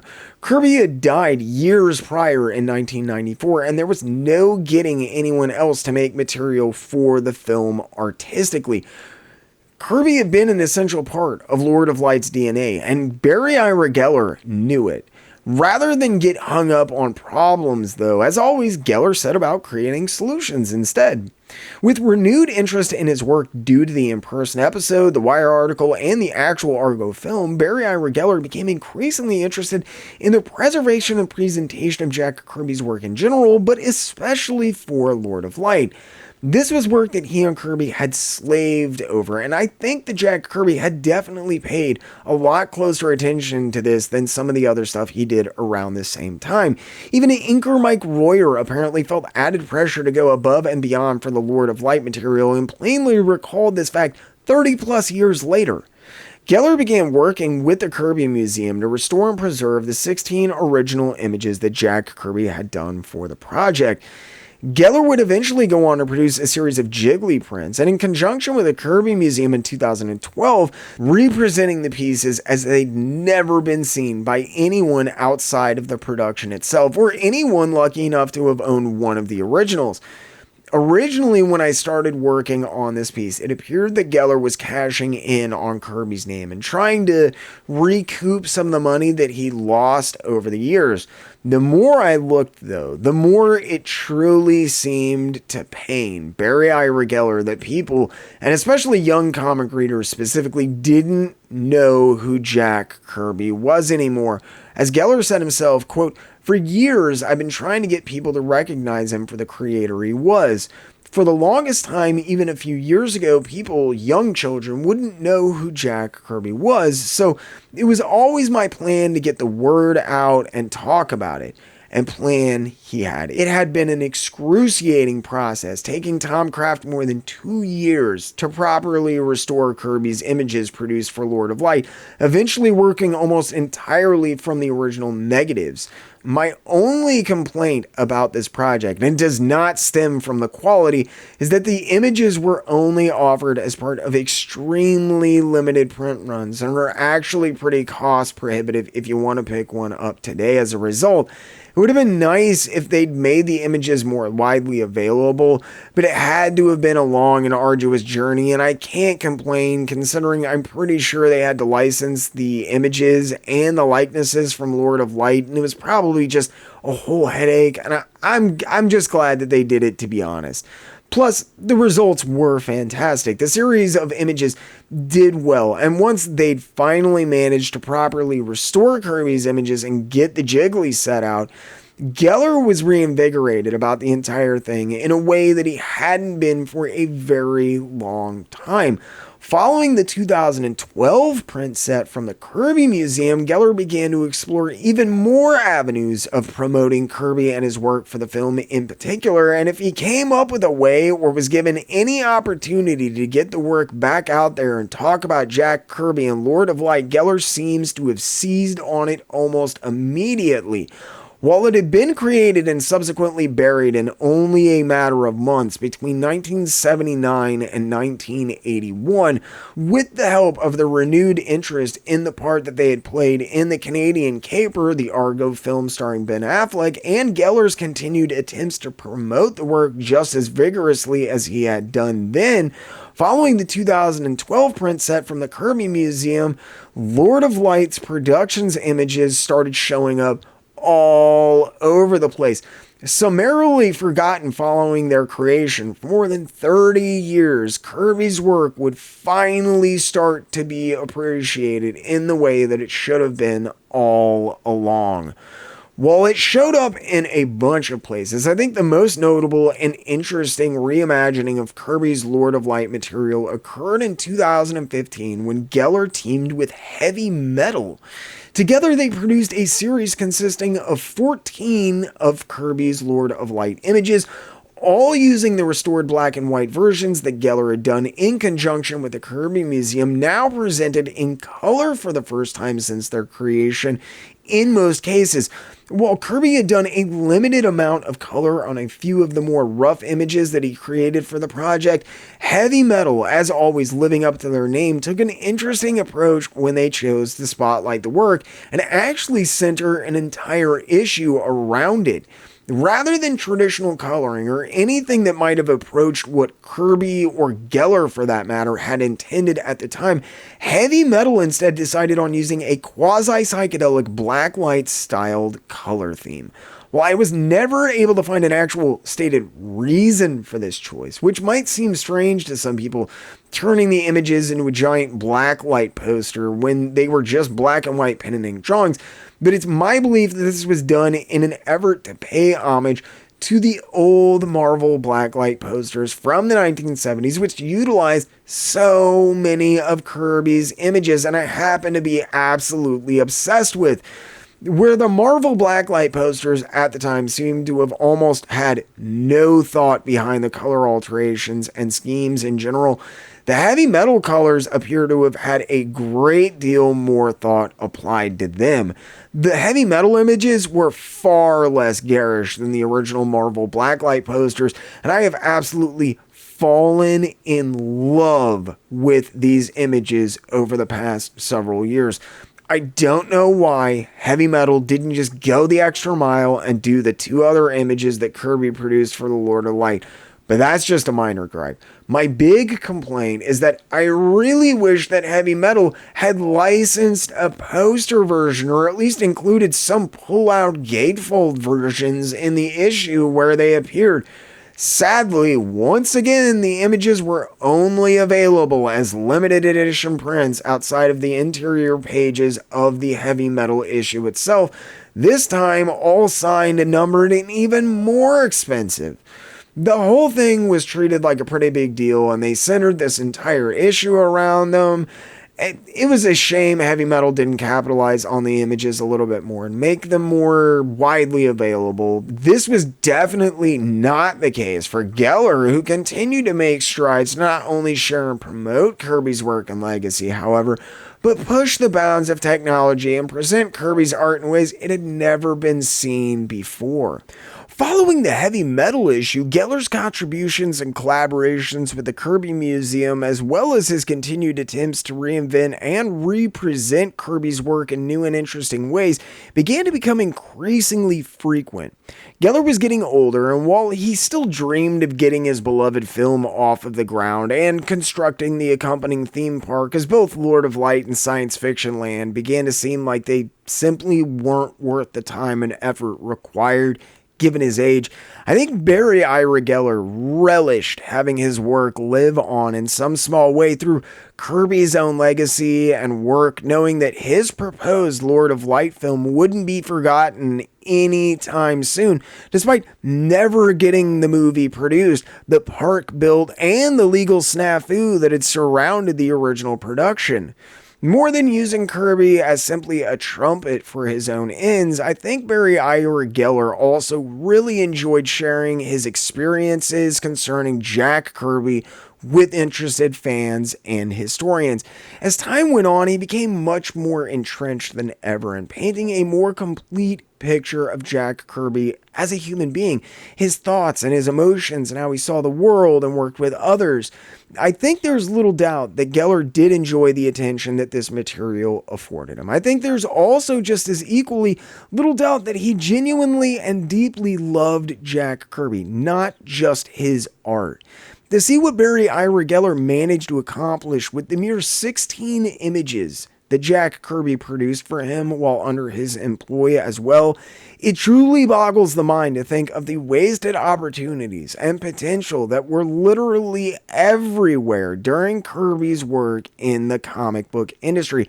Geller created a host of different stuff at the time with Kirby's work when the film was still slated for production in the 1980s, but as he grew older and seemed to finally toss in the towel as far as making a movie or building a theme park, these facts seem to have only encouraged Geller's proclivity of utilizing the Kirby materials that he did have at his disposal in new and inventive ways. A clever fellow, while technology continued to evolve, Geller did as well, adapting to the times with a seeming ease and, as always, with Kirby's work firmly in tow. Over the next half-decade between 2015 and 2020, Geller introduced a bevy of Lord of Light merchandise, though they met with varying levels of interest and success from both fans and collectors. In 2021, 50 years after Geller had initially licensed the rights to Lord of Light and commissioned Kirby to create the now famous images for his film, it was announced that Kirby's drawings were to be released as a series of NFTs. Pushing the boundaries and unsatisfied with the response from the NFT release in November of that same year, Geller also announced that he'd be working directly with Mike Royer, who did all of the inking on Kirby's Lord of Light material, to convert Kirby's drawings into 3D line work from which they could then create incredibly accurate models of the work. These 3D models, using Kirby's actual line work, could have then been used to create actual scale models, which could be printed out using the increasingly available home 3D printer technology, which is becoming so prevalent today. There were a few interviews I found where Geller talked about this, and even one where Geller was showing off the progress that they'd made, which was really interesting to see. Sadly, Barry Ira Geller passed away on February 26th of 2022 before ever completing work on the models and leaving the project in what I'm sure will be an indefinite status of hiatus. There was even a threadless store that was created to promote Jack Kirby's art on the Lord of Light material around this period. I mean, there was everything. With Geller's death, though, there's not really anyone left to steward the history or promote Kirby's work for Lord of Light in the way that he did in the past, and his voice will be sadly missed, in my opinion. A man of unimaginable determination and will. While he never got his movie off the ground, or science fiction land built for that matter, with the help of Diane Bernhardt, Judd Ehrlich, and countless Kirby fans, as well as his own ceasing work to do so, Barry Ira Geller continued to not only promote Kirby's work and legacy until the day that he died, but shine a light on one of the most interesting and mysterious aspects of Jack Kirby's entire career. As for Jack Kirby, while he was never aware of his contributions to the Canadian caper or the importance that this work would take on, it was only 16 images after all. Kirby had created tens of thousands of pages and images at this point, but unaware as he might have been, despite only being able to find a single interview with Jack Kirby where he really even discussed Lord of Light, looking back on this entire thing, his words seem strangely prophetic. Kirby said, quote, "If I had not been invited to be involved with Lord of Light, I would have gone out of my way to make sure that I could be. This film is going to have a tremendous impact in the world. I believe that this film and the way we're conceiving it could contribute to saving the world. I had to be involved, and I most definitely am." He might not have ever known it, but he was right. His illustrations for Lord of Light were integral in saving the lives of at least 6 real-life people during the Canadian caper. Jack Kirby spent the better part of the last half of his career simply wanting to make people's lives a little bit better, to make them smile and perhaps offer them a small respite from their difficult lives and the troublesome world that they found themselves inhabiting. After his time in the armed forces, the horrors he had seen in the Second World War, Jack Kirby just wanted to make the world a little bit of a better place if he could. Much like his work for Lord of Light and the importance that it took on in saving lives and rewriting the course of history along the way, I think the same can be said of most of the rest of Kirby's career as well. He might not have rescued us from occupied territory or sent spies to get us out of our own sticky situations, but Jack Kirby's work was always there to help you forget your worries, to keep you company like an old friend, to make the world a little bit of a better place. Thank you all for joining me on this insane journey. This documentary series has been an incredible learning experience for myself and hopefully for some of you as well. There is one more story that I thought tied into all of this really well, though. There's been more than a few people ask me about Kirby's work on the superpowers, toys, comic book, and cartoon in the 80s for DC, which was almost 2 years prior to his semi-retirement from Ruby Spears in 1984, and nearly a decade after Kirby began his troubled work on the Fourth World Odyssey for the same company. A lot of people have wondered, if he had such a bad time there, why would he go back? I think it's an amazing story cap to all of this, and it's just a wonderful tale in my opinion. I just couldn't manage to weave it into this series. It would have required doing an entire aside that just didn't really add anything to the Lord of Light narrative. Rather than do a short or devote an entire episode to that work here and put off moving on to a new series of docs, I've decided that it is going to be my first Patreon exclusive video. I really wanted to cover it here, but I couldn't fit it in anywhere logically, and I always take a beating when I talk about anything other than modern books and current creators, so I just cannot justify taking another few weeks to make this episode work and put off stuff that is going to bring in more views to the channel. I know that not everyone can back the channel, and I don't like the idea of creating excessive amounts of exclusive material for this reason, but I felt like I really wanted to make this episode, and I thought it might be a cool way of making backing the channel a little bit more worthwhile. Maybe Patreon and other subscribers make these videos possible, and I can't thank you all enough for your continued support. If Patreon is not your thing, I am also writing an exclusive article that will cover these events for the upcoming second issue of the Outstanding Achievements in the Field comic series by James Windsor Smith. So keep an eye on the channel for details on when that releases and how to get your grubby little meat hooks on it when it does. But I want to thank all of you again for sticking with me through this one. I know this was a long series, but I think this is the direction that I want to take the channel with these long-form documentary series. They really let me get into the meat of things, so I hope you all enjoyed. Maybe even learn something. Get in the comment section below and let me know what you thought. If you really enjoyed what you saw, make sure you Hulk smash that subscribe button. If you do that, make sure you ding the little notification bell so you never miss another video or premiere again. If you feel like you're in a position to help the channel grow, think about using the link in the description below to sign up for my Patreon page. Patreon and other backers do make these videos possible. For as little as $3 a month, you get access to tons of behind the scenes posts, merchandise discount codes, exclusive content like uncut interviews in the upcoming Kirby Superpowers doc, and you can even get your name in the credits. If you want to support the channel, but Patreon is not your thing, have no fear. You can sign up for membership right here on YouTube. Just select the tiers and perks that fit you best. You can also use the Ko-Fi link in the description below to make one-time donations towards specific goals or just tip the channel. If that's not enough, you can even pick up your very own JerkComic shirts like the ones you see on the screen now.